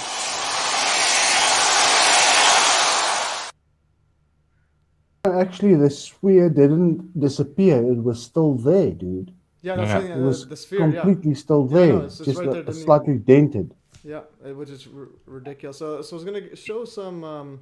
So the 9/11 observable evidence is when I started doing that because I thought the video series epic, and then I was actually originally I was just doing a video on going over Judy Wood's book page by page, but then I started looking at the observable evidence and I'm like, and I got inspired by 9/11 Revisionist, your clips of the series. So I'm like, these are good clips, but the quiet part just ruined everything. So what I started doing, so I uploaded this one last year. Look at the views, 7.9 thousand views. I'll make it bigger. And then I started doing short clips. This is why it's important to get viral as well. So that short clips, the first one, 2K. And these were, so background information, I dub over it. And then this other one, scientific method, 26,000, 39,000, all within a month. So in 1 month, I got probably like 100,000, more than 100,000 views. While this one has 11 hours, 7.9, and I only upload like 10 videos. And but the thing is, it's on YouTube, so a lot of normies, and they're like absolutely destroying me in the comment section. So let's see, why do we still have a cover up, for example? And so it's 334 dislikes. Yeah. So people are absolutely destroying me. But you can hear what I mean by the dubbing over. I'll get to the first part here. Why do we still? I'll play this one here. This is the first background information. So there's me talking. In 2011, Professor of Mechanical Engineering Dr. Judy Wood published a book, Where Did the Towers Go?, which contains the results of her comprehensive, independent forensic investigation into the physical destruction of the World Trade Center in 2001. But yeah, you get the idea. So I just dub over them, but also make it much better editing and so on. And then some of the ones that went viral were the Stairwell B survivors. And yeah, this is a bit less dislikes, but still a lot of dislikes. And then I got like infinite people attacking me. Yeah. All right. As far as I understand, the intention of the individual who made that, they weren't really trying to put together a documentary so much as amalgamate all of the key videos that they've found. Mm-hmm.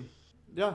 So I don't think what you're doing is probably what they intended, for someone to cut up the clips and dub over. I think that's actually exactly what they said. Let's see if I read what they wrote. They wanted it to be spread everywhere without knowing interference or whatever. These people that did this need to get an Academy Award for their work, because Yeah. it is irrefutable. Prize, it is Prize, the best red pill that you can get with regards to 9/11. Because if you sit through this or whatever, you see it's irrefutable.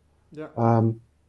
It's like, I don't know how many people work on this. I wish I can find out who they are so that I can shake their hands or just give them a shout out or whatever. But it's wonderful work that they did. And I want to get them on the show if they're listening to this, because they have used some of my clips in their videos. If you're listening, if you want to come on the show, you could be. We could hide your voice. We could hide your name and photo and voice too. We could use voice morphing if you want. You can make you sound like a South African. All right. But yeah, this is unreal stuff. So eventually, once I go through all of them, it might take like 5 years at this pace, because every time I want to keep dubbing over it, I find new information that should be in there. Like, for example, this one, I don't know if you guys have seen one of my latest videos on the Stephen Newman and the Kenneth Summers. Have you guys seen that, Chris and Ryan? Yes, I have. Yeah. Yeah, with the clothes weren't burned. So that was epic stuff here. Yeah. I don't think I'm familiar with that. Okay, so this one here, I got this. Yeah. I got this from RealityAXIS. I'm hearing the news. So RealityAXIS has some. Okay, before we get to this one, actually, he has some of the insights that were. I cannot believe other people either didn't see or make it as clear. One of them was the Winter Garden one was an epic one where you have the glass structure with like megaton steel beams on top of this structure there. If I scroll, it shows it where as if it landed softly on glass. And then and then I was one other glass right here. Go on. One other important thing that I noticed in RealityAXIS video, I don't remember which one it is, but it's one of the latest one. It's about Building 4. Yeah, he points out, and I have never noticed that the building is actually missing the bottom floors. Yeah, that was the thing I just noticed as well. Thanks for reminding that. So the bottom floors are gone, not the top. Yeah, so that I had never noticed that, or never came to my mind. And there's the Winter Garden. This is a Winter Garden structure with glass. Yeah, and even the Winter Garden one, that was awesome. These are like megaton steel beams on top of the glass structure, as if they just landed nicely, with some of the glass still intact. And then I want to get to this part. Yes, this car. Whatever happened to that? And whatever happened to this car? I want to get to So you have the windows with its the window damage was very similar to a nearby, like I think it was ambulance truck, which it was. Yeah, this one right here. So see this truck or this ambulance truck or regular or whatever delivery truck. Look at the pattern of that. It's like it just got disappeared. And if you zoom out, it's similar to the whatever happened to this. Right, because if there was let's say there was a kinetic force acting on that, we would expect to see some deformation in the metal and the direction of the object. Yeah, and you'd expect to see the metal. The metal's gone. And the same with the windows, because you've got double glazing in New York. Yeah. So you'll have the outer window that's broken, but the inner window is still fine. Yeah. So nothing got jammed through that window. Yeah. Also on the back of that ambulance, you can see a little bit of delamination. Yeah. So some of them, you see some of the paint still there. Whatever. Like this is like truly mind-boggling. All right. So RealityAXIS has Okay. The thing here is we all watch sci-fi movies and all of that kind of stuff. Now, what if that is a way of just priming your thought processes to not take something serious? What if we are living in the so-called sci-fi movie that we're watching, and that's why people just can't register interesting stuff? It's like that 1985 movie, the Genius or whatever, that movie that I found the other day, because they were talking about lasers and how they take people out if they're not playing around or whatever, and that's in the same type of time and in relation to what's that other dude who had his talk in 1998, saying that he was working on Black Ops. That's Edgar Fouché. Yeah, precisely. Yeah. No, his was very interesting because I had to do a whole article on the math. Okay. I just wanted to go on. perhaps reiterate what I think he's getting at there is that perhaps we have in science fiction films representations of what exists in reality, but because it is presented as science fiction in films, many people are programmed to not take reality or real technologies seriously later on. Yeah, and I think some of that is intentional, but I think some of it is unintentional. It's kind of like saying, oh, what would a UFO look like and do? Yeah, if you're doing a movie about future and UFOs flying, you'll have advanced energy technology, etc. A lot of it is just what we have in our mind, which we think are, even if you're just a regular director or writer, you probably think, oh, okay, this is what the future might have. But then you're not realizing this actually exists now. So I think it's a bit of both. But if it's a large movie like X-Men or whatever, they obviously have predictive programming. Like they actually have guys in there writing whatever they're doing. But well, what comes to mind is two movies: the Super Mario Bros, where they have the disintegration of the two towers. Yeah, and then that was crazy. That was crazy. Yeah. Mission Impossible: Ghost Protocol, where they literally show an underground directed energy weapon dematerializing the floor above them, or the ceiling / floor above them. Yeah. Have you seen the United Nations tower in the Pink Panther? These are some other new ones. That sounds familiar, but that one doesn't come to mind. Before we get to that, this is the but Pink Panther, but MES, Pink Panther was a couple of years ago. Ryan, please share that link to I just want to show this first here. Will do. So this one right here is the burn victim. So you say you haven't heard this one? I saw this from RealityAXIS video, and I had to find the footage. There's some other footage I gotta include as well. What was going on other than that? So this person here. So after the first, after the first impact, there was the first impact, and then right on the ground, Kenneth Summers wanted to go back inside the building, and then when he got to the escalator doors, a weird, he says, explosion happened, and it threw him back onto the street, and all of his face and hair was burnt off, and his skin was melting on his hands and arms, but his clothes were fine. And this guy saved him and took him to the hospital, but he says he was the only victim he saw in the entire time out of walking through thousands of people. Watch this. There was a fire. It was, shortly thereafter that the plane flew above and everyone heard it and saw it go right into the South Tower, where pretty much a lot of fear and terror started overcoming, and seas of people started flowing south down West Street. That's the point that I got out of the car and headed over towards the water, heading west. And as I was doing that and got to the west side of the street, I saw an individual coming down that was clearly, he was completely burned from head to toe, and all of his skin had come off his forearms and his face, and his hair was all gone, and looked a little disoriented. So he seemed to be on his cell phone, either talking to somebody or trying to reach somebody. And I asked him what happened. What was amazing about his story was that he was in the lobby of World Trade Center 1 when the first plane hit. And when the debris started coming down, he went back to go into the building to protect himself, and was in the revolving doors going back in off West Street when he looked up and a fireball came flying out, I guess from the elevator shafts, that's what he seemed to believe, and blew out all the windows and threw him back onto the street. And obviously, in a fire flash, seared all his skin.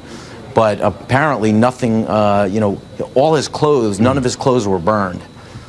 So that was pretty amazing. And he was shaking, and it was clear that he... And it keeps going. But notice that's his testimony. And then I was able to find the actual Kenneth Summers. This is shortly, I think, I'm not sure if this is a hospital or not. I think it's just a couch he's in, but all his hair is gone. And then he was describing it, and then I just wanted to get fast forward to 2016. You can see some of his burn victims. His hair's back. You can see his arms here. So you can see his hand. You see the burn, etc. So I'll play this last minute here, which is pretty interesting because I include some of the footage of the timing. This guy says agent for distraction. Or some people are going crazy inside the chat. I need a moderator in the future. This story, has a lot of pieces to it. Around 8:40, I ended up going down into the lobby. I no sooner got out of the elevator and started towards the door on the west side of the North Tower when we heard a thud. I walked outside through the revolving door and I look up above me and I see smoke billowing out of the top of the North Tower. I turned around and said I had no place to go. I could not run the debris that was coming down at me, so I felt that the safest place for me to go would be go back into the building, into the lobby. But I got as far as in the revolving door where all the oxygen, the temperature went up inside the door to like an oven. Next thing I know, I was lying out in the middle of the driveway that leads up to that overpass, and I had been blown out of the building. So he was blown out of the building. He was completely burned from head to toe, and all of his skin had come off his forearms and his face, and his hair was all gone, and in a fire flash seared all his skin. But apparently nothing, all his clothes, none of his clothes were burned. So that was pretty amazing. Yeah, so none of his clothes were burned. So this actually parallels a piece of evidence that I collected early on before I ever knew about Dr. Judy Wood. I interviewed Rodriguez, William Rodriguez, and I did this for I was writing a paper for school. They actually put Richard Gage, AE 9/11 Truth, in the San Jose Mercury News. And I was responding to that article because we were supposed to show problems with some news article in this class. And so rather than assuming that I knew everything, my dad knew William Rodriguez. So he offered to get me on the phone with him. I had about an hour interview. And it was very interesting and very revealing, even though I find the man quite I can't trust his statements. He makes very inconsistent statements, and he's followed the AE 9/11 crowd. But one of the statements he made to me in that interview was that when he showed up for work, when he went into the lobby, he saw a man running out of the stairwell. I think it was the stairwell, who had skin hanging from his arms, as if it was melted. Yeah. But then he said that his shirt was blood red. So it didn't occur to me at the time, but after reading Dr. Wood's book, it immediately dawned on me this question: what can melt skin but not burn a shirt? So what do you mean by blood red, though? He was saying that the skin had melted off of his body, and so all he could see was blood through his shirt. Oh, so his shirt. Yeah. Okay. So I actually, that's a great point you said about William Rodriguez. The first time I even heard about him was a month ago. I was arguing with someone. He was saying explosives, and he showed me the interview. Yeah, I'm admitting that he's very inconsistent, and I don't trust what he has to say now. But at that time, but he did include that part where the guy coming out with the skin off, and then he says it was around at the time or just before the WTC, the first impact. Yeah, well, actually, if you pay attention to the timeline, it was right around the time Dr. Wood's book came out that he stopped discussing Batman at all. You don't see it in any interviews past a certain point. Yeah, because so that one, and I'm thinking to myself, that may have been Kenneth Summers. Exactly. That's what I'm getting at. I can only connect it, by inference here. Yeah, and so I think that especially because the guy said that was the only victim he saw, the Stephen Newman. So, and it's also interesting because it's like right on the impact, so some sort of weird electrical stuff happened. Well, it's at least one point to give some credibility to William Rodriguez on that one point. But there's other points that I think he's quite I wouldn't trust him. Well, also in June 2001, before 9/11, he said that so he claimed that before he claimed that he saw one of the terrorist attackers in June 2011 looking. He says that So right here, Rodriguez also claimed to have seen hijacker Mohand al-Shiri scoping out the building prior to the attacks in June 2001. A Daily News article says he told the FBI in the 9/11 Commission that he recognized that man after a brief chance encounter months prior to the terrorist attacks. He wrote, "It is believed that American Airlines flight hijacker Mohammed Atta cased New York City targets, including Diamond District, but Rodriguez may have given the 9/11 panel the first eyewitness testimony about a hijacker inside one of the towers." Well, see, at first, before I came across Dr. Wood's work, I thought they were just merely ignoring William Rodriguez's story. I thought that somehow it said too much truth, but I think now that it's because he was so inconsistent that his story couldn't be held as evidence. Yeah, and then right here, I'm going to read it right here. They include in Wikipedia. So the ball of fire, for example, I was in the basement when the first plane hit the building, and at that moment I thought it was an electric generator, okay, interesting wording, that blew up at that moment. A person comes running into the office saying, "Explosion, explosion." And when I looked at this guy, has all his skin pulled off his body, hanging from top of his fingers like it was a glove. But the guy's walking in, and I said, "What happened? How are you able to talk to someone that's burned," for example? And he said, "The elevators. What happened was the ball of fire went down with such a force down the elevator shaft to the 58th or 50A freight elevator, the biggest freight elevator that we have in the North Tower. It went down with such a force that it broke the cables. It went down, I think, 7 flights. The person survived because he was pulled from the B3 level." Okay, so it's a different person. But this person being in front of the doors, waiting for the elevator. No, this is the guy then. Being in front of the doors, waiting for the elevator, practically got his skin vaporized. Okay, so it might be a different person, but the guy was in the escalator doors. Seems to me that he's referring to the same person throughout. Yeah. It's a little bit confusing. I'm talking about the Kenneth Summers. So I'm just trying to see. Right. Well, that's the thing. I don't know that there was ever a direct correlation between Rodriguez's story and Summers, as far as I'm aware. Well, one thing is, if he is inconsistent, he's talking about this one, he might be trying to cover up Kenneth Summers' statement. But Kenneth Summers, I didn't hear about until like literally a few weeks ago. All right, so that is it. And let's see, I'm going to check out the live streaming stats, and I don't know how much longer I can go. 41 viewers, 36 likes, $13.69 revenue. Who else was the guy that donated? We had $9.99, unless that's the conversion value. Timothy 9, I just want to shout out to whoever. Okay, I think that was just it. All right, it might be just from the ads. I don't know, barely any ads. All right. Conspiracy Theorista says William Rodriguez is a liar. Indeed. All right. Is there anything else you guys want to chime in about? Because and are you guys willing to go many hours? Because I don't know. I want to go. Well, I'm just curious how people got invited themselves into this live stream. Yes, I think someone in the chat was saying they were trying to get in or something. Yeah, I have no idea how they got it. But that was. Well, the Mitchell guy who got in here, that was, and there was Janice, and the 9/11 Revisionist is clone. And then how did these people get in here? How do they get the link? I certainly don't know. It's the powers that be. Well,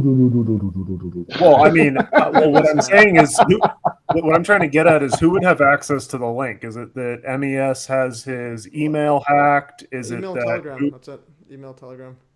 So someone's in your Telegram. You didn't perhaps? share the stuff on Telegram. It's not showing on that screen. I don't know why it's not showing here. Whoops. Well, I'll just throw that out there that there's few people who would actually have this invite link, correct? Yeah, it's just us. Yeah. And there's something curious happening there. And then there's these 3 guys. Okay. Yeah, that's awesome. I'll go to MES links and I'll post it right here. 3 Musketeers or something. Okay. Field interference. I can obviously tell you that with regards to anything Dr. Wood related or whatever, you will have the big boys looking at whatever discussion is being had. So I wish my webcam wasn't in a box because I'd show you my surprise face. Okay. So, is there any trolls in the chat? Should I remove or no? Dude, Miguel guy, who's the troll? I don't know. Removed? Up to you guys. I wasn't keeping my eye on it or whatever, but Who should be if they removed? can, just people go read the book and then come back to us and just tell us what you refuted in the book, because it's been 12 years Yeah, but they and won't. we've They won't. I been know. waiting for it. I know, but they will. I'm talking about this for the people that actually want to, learn. It's just so that because it covers up the chat with a bunch of spam. So someone here, Stephanit says, I saw this on my feed. I'm a long-time subscriber. Epic stuff. Oh, someone says sounds like Hiroshima.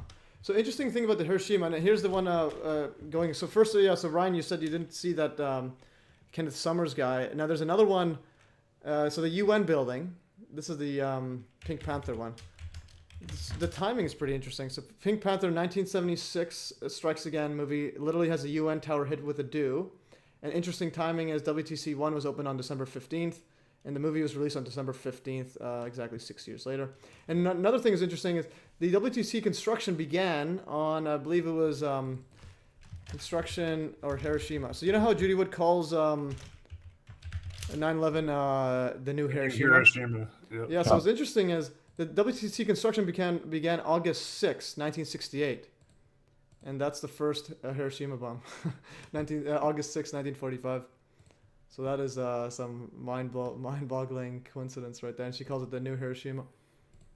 And now we're going to go... I mean, numerology seems to play a part in a number of things going on. Well, yeah, also, so my philosophy is that half it is intentional, half it is just the way it works. It's like, before I got woken up, then 9/11, me and my brother would always joke about whenever the time reaches 9/11 on the clock or whatever, like, hey, look, it's 9/11 for probably 7-8 years straight. And then I woke up and then I saw 9/11. I'm like, all right, this is a bit nuts. All right, so I'm gonna play this video here. Pink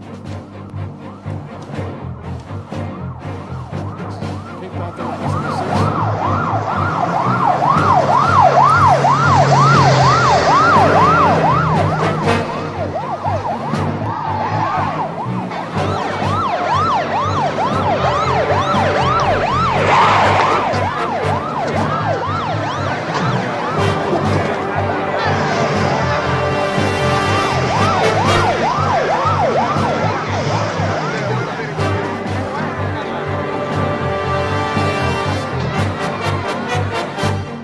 If you're meaning to play the video, I'm not seeing the video. Oh, or are you still looking for it? Oh, share this tab. Okay, sorry. I thought. Can you hear? Sorry now we see the video. But, okay, yeah, just let me know because the thing is, I'm using Google Hangouts, and each time I have to click the show tab, I forget because before it was to show the window, but then the audio doesn't work when I show the window. So yeah, it's all good. We'll get better in the Okay, future. so we skipped the first 40 minutes. 40 seconds was actually I wanted to skip that anyways. So we're here. We're gonna look like a bunch of dipsy doodles if this turns out to be a hoax. Well, we would look very foolish if we didn't take every precaution and it turned out not to be a hoax. Dr. Fassbender, an Operation Looking Glass is certainly no hoax, Mr. Secretary. God, a weapon like that in the hands of a crazy Frenchman. You are certain? You can do it! Theoretically, yes. For your daughter's sake, I sincerely hope so. The dreams I... What do you say? Did you hear? Were you talking 9/11 Revisionist? Those French people, those Frenchies, man, those Frenchies. Yeah, it's all good. I had. All the terrible things I was going to do to that sweet child if you fail. Look, I've done everything you asked. Not yet. When the UN building vanishes, then you will have done everything I asked. What do you suppose they will call the crater, huh? The Dreyfus Ditch! There should be no crater. No crater? But I want a crater! I want wreckage! Twisted metal! Something the world will not forget! They will not Did you hear the twisted metal? forget today. They won't? Wonderful. I have to tinkle again. Don't do anything till I get back. Too late. The countdown started. 1 minute.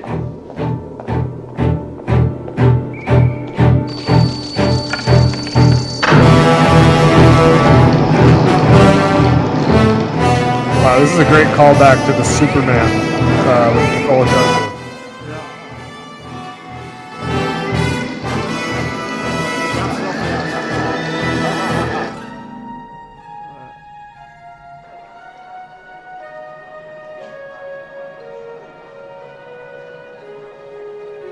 And the UN Tower is in Manhattan. 30 seconds. And it looks like building 7. Yeah. Furthest side from the Blue Tower.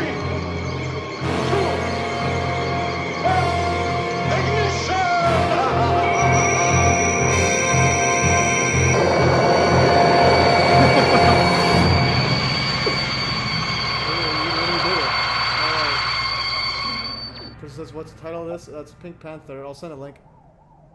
All right, there it is. And interesting part is WTC1 was opened on December 15th, 1970.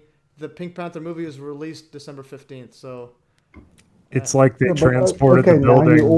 Now you also need to look at the 1985 movie, The Real Genius. Yeah, the one Because that's also interesting.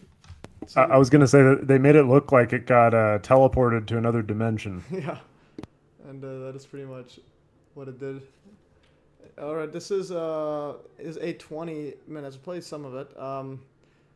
This is from 9/11 Revisionist, and I'm gonna go and get some like water and stuff. But okay, so I just want to know how long you guys gonna go, because I could leave the live stream and then I can give whoever wants to share the screen while I go cut the lawn.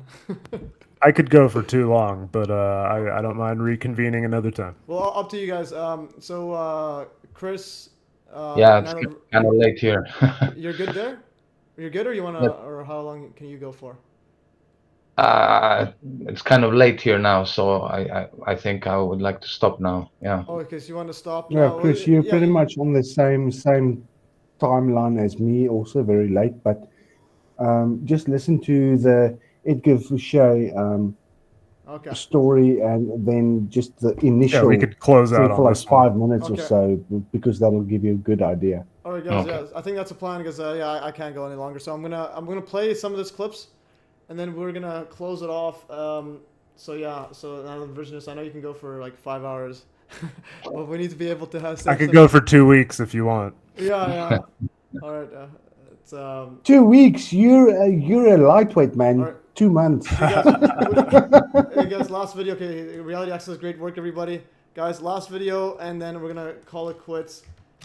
And I need to get my because if I go longer than 2 hours, I'm like, my head's blowing up. It's almost 8 p.m. where I live. Matt G says, okay, we're gonna play this video, and we're gonna go into another.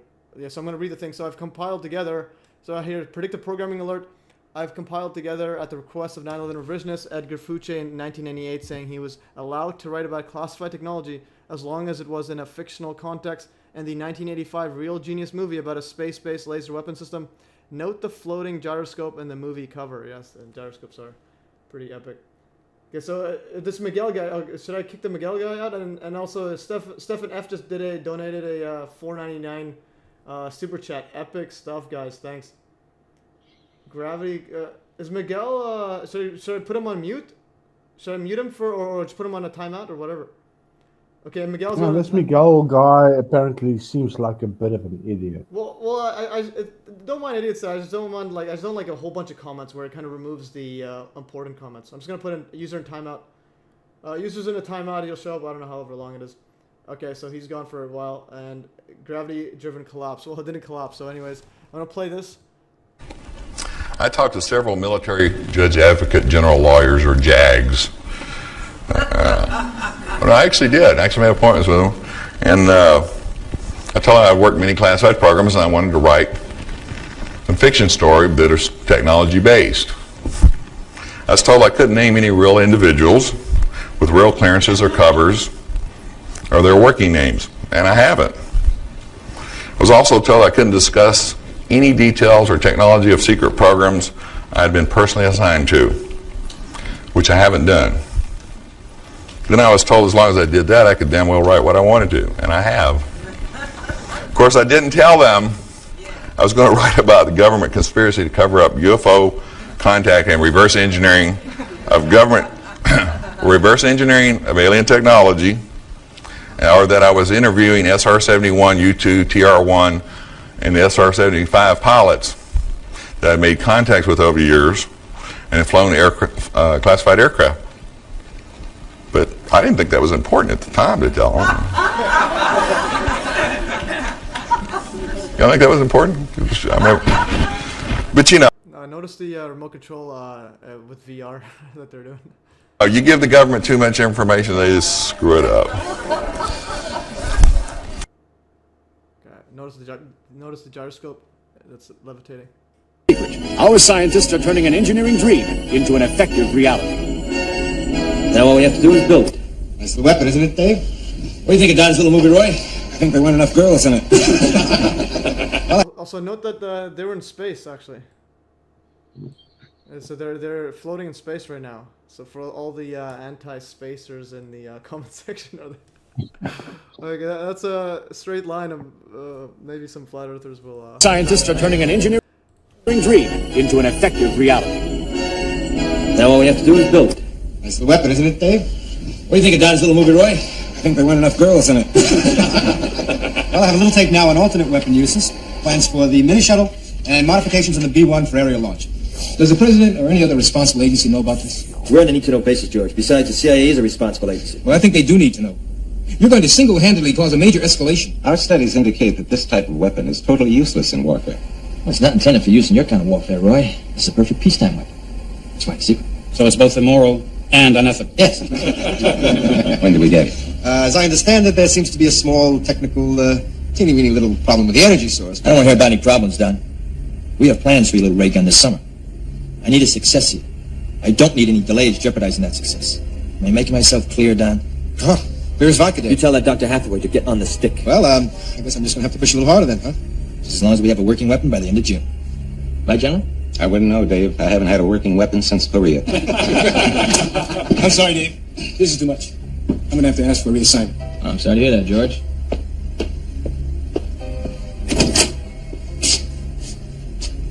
I urge you to stop.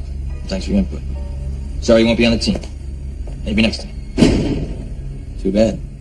Used to be a good man. Afraid we're gonna have to liberate George. We're gonna hear a gunshot. Liberate? You mean liquidate? Larry, let's see that film on blinding techniques. Then we'll all have some lunch, all right? As you know, Mitch and I were working on the cyanide system. Patents for Well, the voice earlier of today- God technology. Looks like an interferometry lab. Hey, At a it glance. ate itself. But like these a little setbacks chemical laser or something like that. are sometimes just what we need to take a giant step forward. Right, Clint? Needless to say, I was a little despondent about the meltdown. But then, in the midst of my preparations for Harry Carey, it came to me. It is possible to synthesize excited bromide in an argon matrix. Yes, it's an exomer, frozen in its excited state. That's impossible. It's a chemical laser, but in solid, not gaseous form. Put simply, in deference to you, Kent, it's like lasing a stick of dynamite. As soon as we apply a field, we couple to a state that is radiatively coupled to the ground state. I figure we can extract at least 10 to the 21st photons per cubic centimeter, which will give 1 kilojoule per cubic centimeter at 600 nanometers, or 1 megajoule per liter. That's hotter than the sun. Small. It's supposed to be small. Of course, we only have the one sample. Shows me you've got very little energy needed to extrapolate that to major power, because that's what everybody always say. How much power? It must be somewhere over there, and you've got it like generated from somewhere. And you've got this 2007 interview with Bob Fritakis, basically stating that they basically took a device, plugged it into the wall socket, and it just demolishes everything for the price of like 3 cents. Wow. Yeah, let's play this. I just wanted to chime in as well. This is John Hutchison before he jumped the shark. Destroy itself as it lays there. Everything's going to be fine. This is a complete waste of time. Do me a favor, Kent, and put the target in front of the cinder blocks, will you?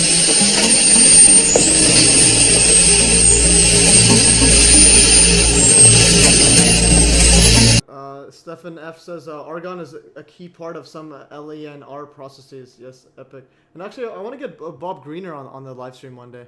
So if you have contact with him, just let him know MES is calling. Okay, I'm ready to shield.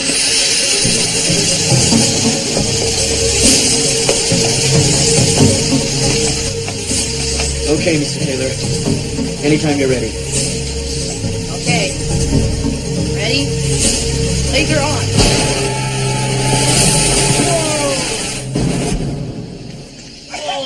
All right. Look at this.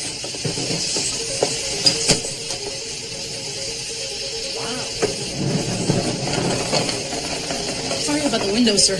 And the trees across the quad. If you wouldn't mind pausing it, I'd like to note two things. The Yeah, go on. the emitting object is cold, Yeah, it is. and there are excessive fumes emanating from the target area. Wow. Yeah, that's actually. You did it. I did my part too. This is by no means a normal laser being shown. Yeah, 100%. And it keeps going if you go. They go outside and they see it. Look at this. And then how they mention basically taking very little energy and then extrapolating that to a whole lot more power. And it seems whoever was involved in the writing or structuring of the scene was aware of the profuse fuming as a result.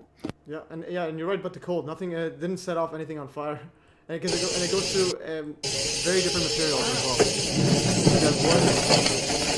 Sorry about the window, sir. And the trees The fire's at the end, but the fumes aren't emitting from the fire. Mhm. They're emitting from the materials. Yeah. This is the team. I'm gonna keep going. You're gonna see it outside as well. You did it. I did my part too. To graduate. You get the job. What? You can't. That's my job. I've done everything you ever asked me to. You can't do this. Look. I teach your classes for you. Yeah, so this guy has a bunch of different mirrors that he wants to couple with this laser. I get you wandering. What is he doing? Look. And I want to indicate, I know this is obviously fiction, but there's something went into the writing here. They structured this scene for a reason. They're trying to talk about something that is unconventional. Phase conjugate target tracking system. Now look at this mirror. Look! Wait. Let's celebrate. Absolutely. You see anything? Yeah, the statue as well. Oh, you know what's interesting about that? Look at the wall behind it. As far as I can tell, there wasn't destruction up to that point. So the statue's destroyed, but the wall is intact. Indicates material-specific reactions. Yeah, what was it? The wall behind it? Where's the wall? Well, I'm just saying that from the inside and from the outside, we have no indication that the beam went through the wall into the statue. It seemed to skip past the wall, that little fire on the wall, and then the statue's got a hole in it.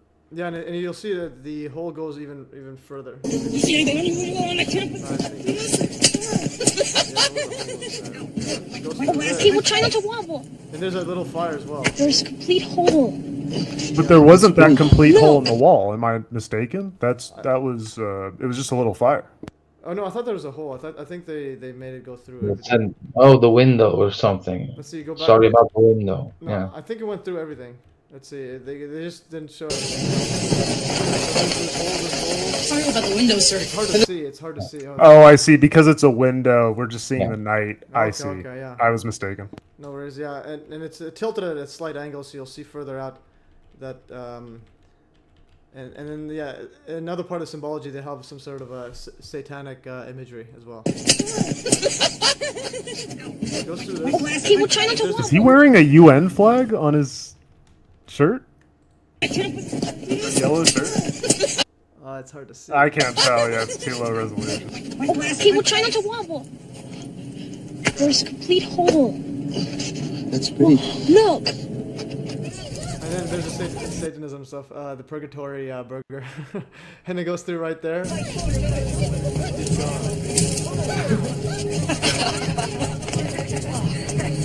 But then go and fire stuff. Let's get a burger. Come on, go. What? And it goes through. I just want to get through the part, and they talk about this guy talking about the dangers of it. Guys, I'm so glad you came out. You want a hamburger? I've been thinking about your laser solution. Oh, good. I figure you've increased the power output to 6 megawatts. How about that? Well, what would you use that for? Making enormous Swiss cheese? The applications are unlimited. No. With the fuel you've come up with, the beam would last for what, 15 seconds? Well, what good is that? Oh, Laszlo, that doesn't matter. I respect you, but I graduated. Yeah, let the engineers figure out a use for it. That's not our concern. Maybe somebody already has a use for it. One for which it is specifically designed. You mean Dr. Hathaway had something in mind all along? Look at the facts. Very high power, portable, limited firing time, unlimited range. All you need is a tracking system and was in Iraq 2003, or the Panama invasion in 1989. Yeah, the Panama is an interesting one. There's a whole lot of dew being used.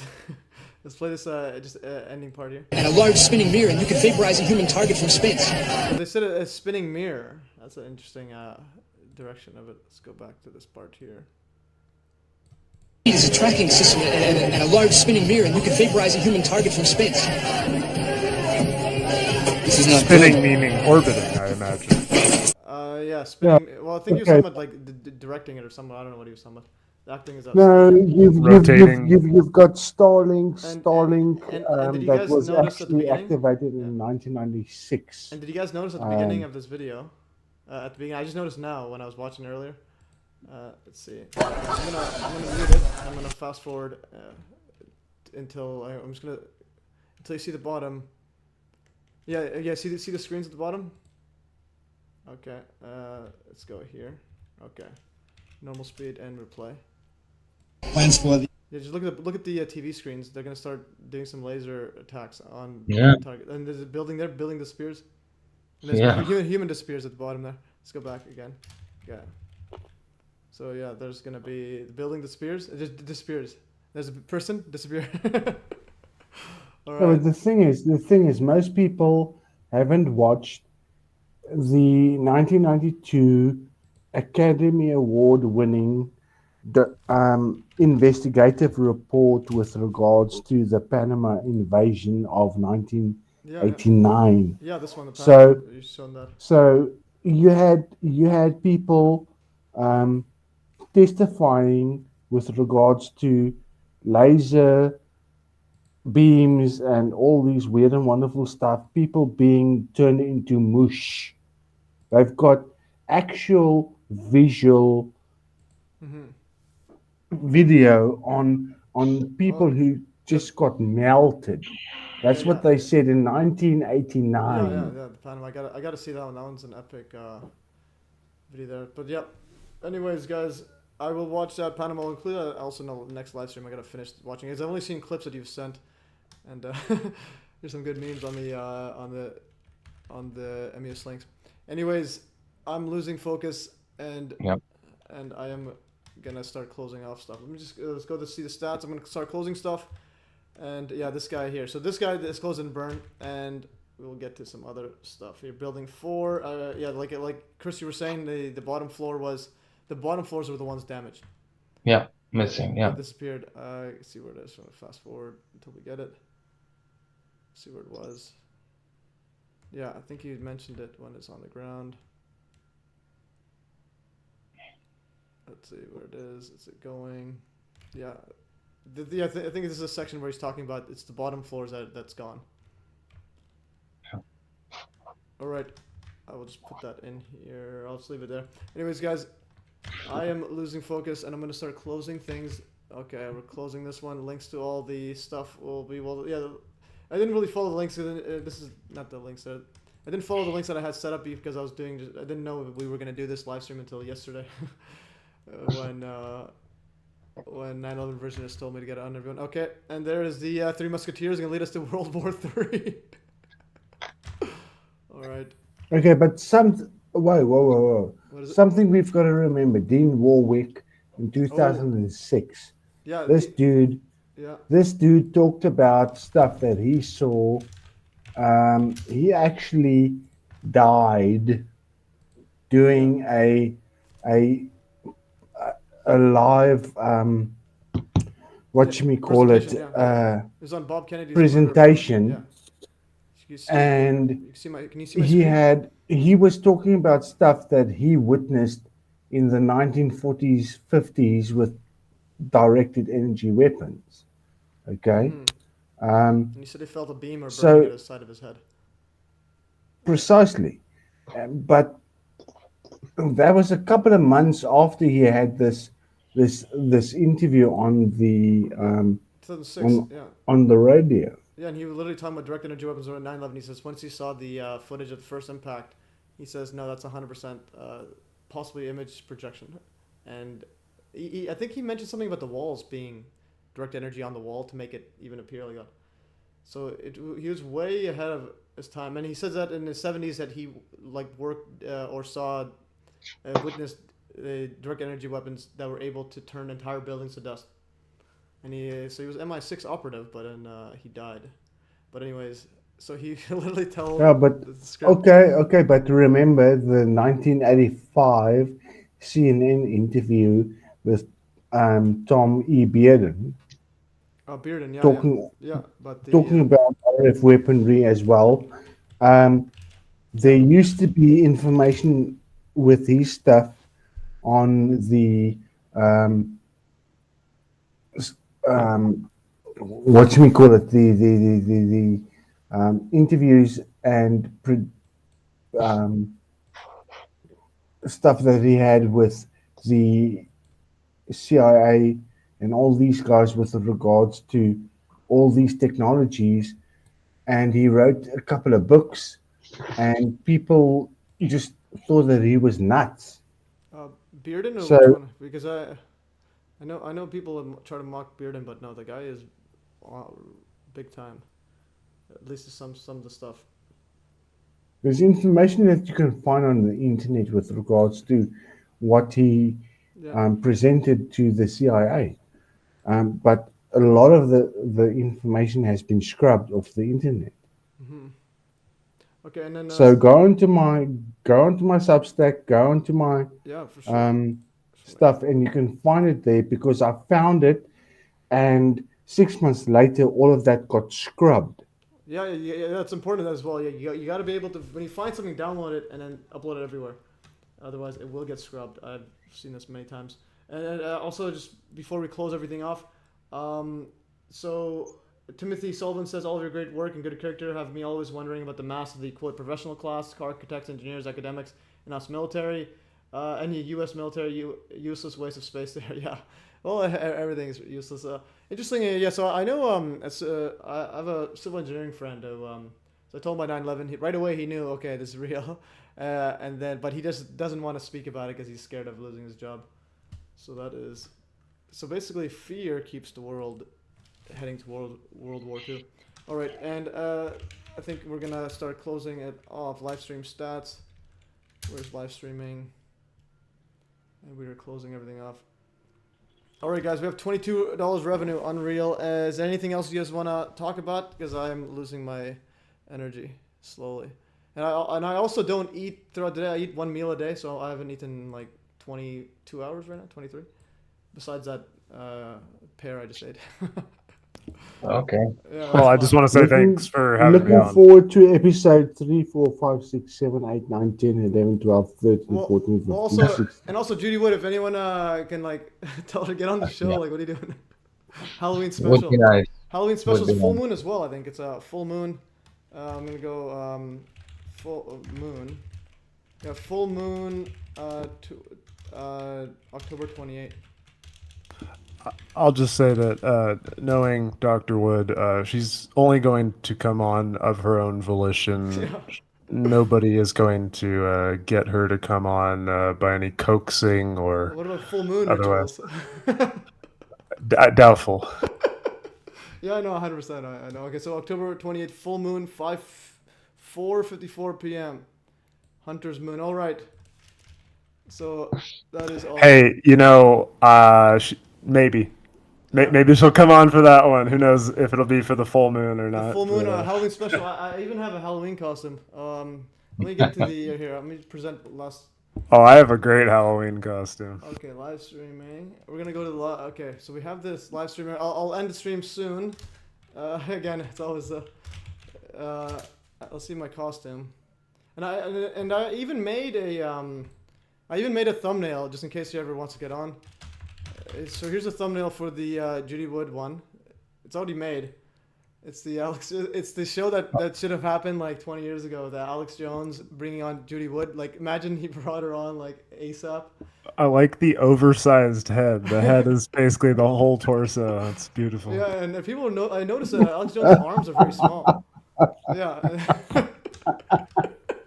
Small hands like Trump. Well, small. Oh yeah, and arms too. It's like it's squished. It's that bone broth he's eating. And then I wanted to say costume.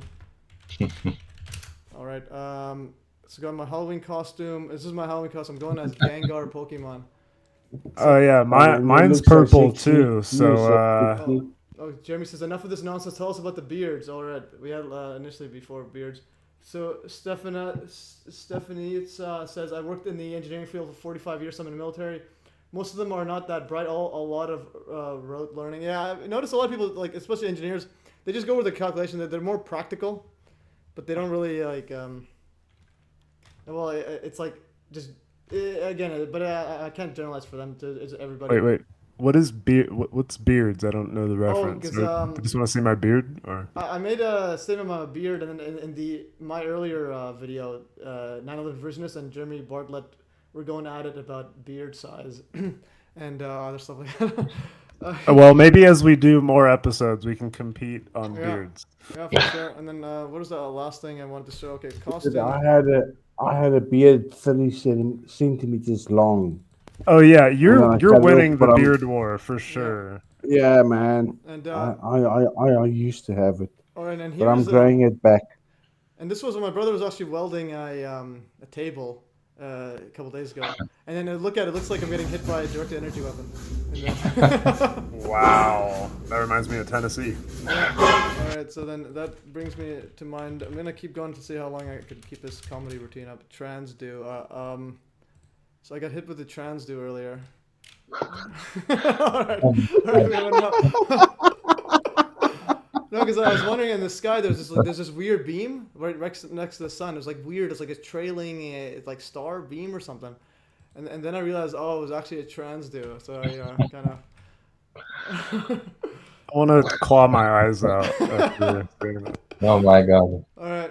Yeah, tell Judy what if she comes on the show. I'll try to keep the jokes minimum unless she wants more jokes. Well, I think here's what I think will happen is if we have enough successful live streams where we focus on evidence, I think she will be driven to come on the show because she knows what it's about. Oh, well, it's different. With us, it's everything. It depends on what you guys want. Like, if you wanted to go only evidence, we would have done only evidence. Like, I'm my point is that you know I think she wants to see consistency before she gives the okay. That's how I would put it. Yeah. Well, again, to that point is it depends on who I'm getting on and what they want to do. Because I still upload videos every I'll try to go every week now for 9/11. So. And we pretty much, yeah. So it depends on what you want to do. You're so pretty, Matt. But yeah, I'll get it. But again, if she wants to go specifically, yeah. But okay, there is something important that we also need to remember is we need to keep an eye on this disinformation guys, and we need to push back on them. We can't allow them to keep on going with their bullshit. Pardon my French, unfortunately, and pardon my Italian or whatever. But anybody and everybody or whatever that have woken up to the real truth need to be in a position where they know the evidence in such a well manner that they can take anybody on with regards to whatever disinformation they try and prop up to them, and also at the same time find out when these guys are having their little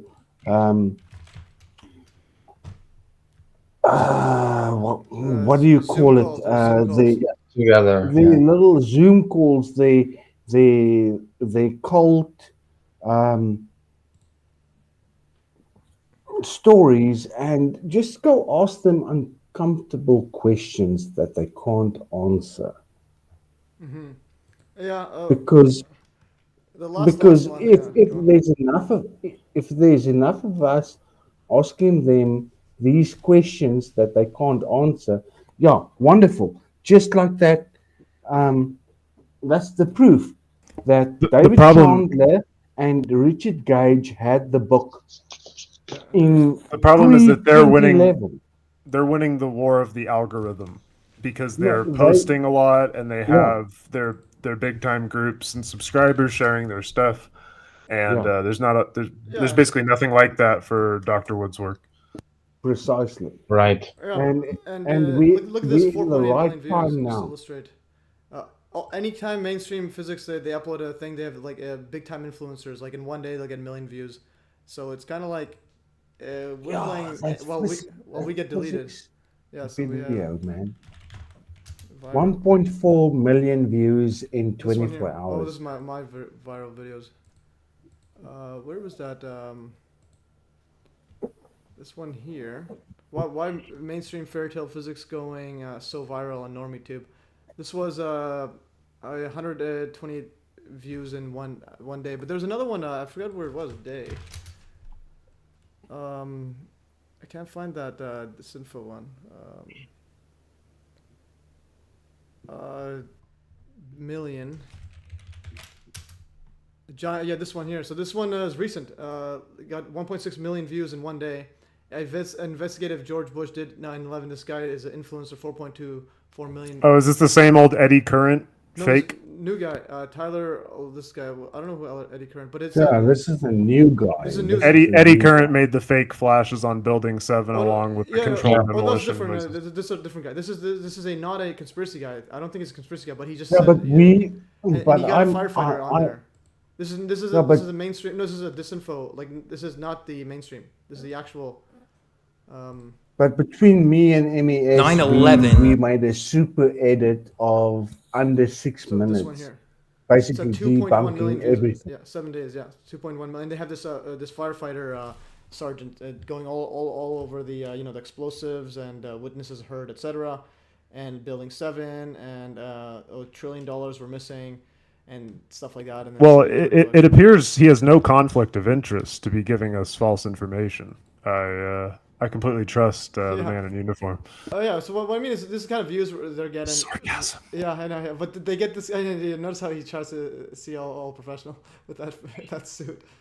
So it's kind of like we gotta just keep going. Like I understand even if Judy Wood's trying to be low key and worried about the attacks, but it's like the attacks are coming from people that aren't getting much views. Like these guys will not ever mention Judy Wood. Like this guy's getting 2.1 million views, more than. For example, like even Richard Gage and like those Ted Walters guys what they do their Zoom calls. Like my current live stream is getting more viewers than theirs. Theirs last time was like 15 people, and then after kicking out, and that's with kicking out 9/11 Revisionist and another subscriber. I would just extend to try to understand her perspective a little bit. She's been at this for quite some time, and if you look at Jim Fetzer and Pete Santilli, they were big time supporters of her. Oh yeah, but at first they were controlled. Yeah, they were. Oh, Pete Santilli. I don't know if something happened to him. I didn't know. Indeed. Okay. Yeah. I could get into that at another time. Yeah, Fetzer. There's the one where Judy Wood says that he threatened her. Yeah, because I know specifically at the time Dr. Wood discontinued communication with Pete Santilli. He got buddy with Jim Fetzer, and it was when he first did a show with him. And then Fetzer was recently on a Flat Earth channel getting absolutely destroyed by Flat Earthers. like You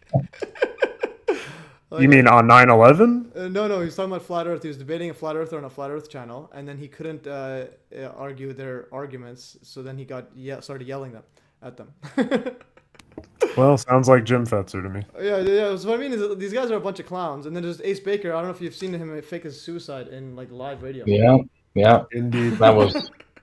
And Jim Fetzer totally assisted with that, although we're supposed to think that wasn't planned. Yeah, the whole thing is just absolutely ridiculous. All right, guys. But anyways, if we can keep going, we'll go forever. But I need to go and No. eat some Also, food. It's been fun. Let's recoup. We'll have another one. Yeah. Again, and we'll start a bloody series or something. Yeah, okay, my face is covering the thing. Yeah, for sure. I'm gonna go live streaming thingy and then cut it off So what I always do is live stream. Thanks for having me on. Really appreciate it. Yeah, thank you. Yeah, Thank for sure. All day. Yeah, man, this is a great start. This is a great start. Yeah, that's the thing. My channel has been able to survive a lot of things because of the math stuff. All right, I'm gonna end the stream now. In 3, 2, 1. Everybody, thanks for showing. I'm gonna type in the chat. Thanks for joining. And this is like a marathon right now. How many hours is this? 3 hours and 20 minutes. Unreal. Yeah, very long. It's the first time I had to sit down in my live stream. Before I would stand. Once I get tired, I cut it off. So 2 hours is my limit. All right, guys. Told you to get a chair. I told you to get a Look, I'm chair. like bouncing. Okay, thank you guys. Have a good night and a good day. All right, have a good one, guys. And thanks for all staying around. And 3, 2, 1, ending stream. All right, and are we ending yet? I think it is. It is. Yeah. All right. Bye-bye. Oh, we're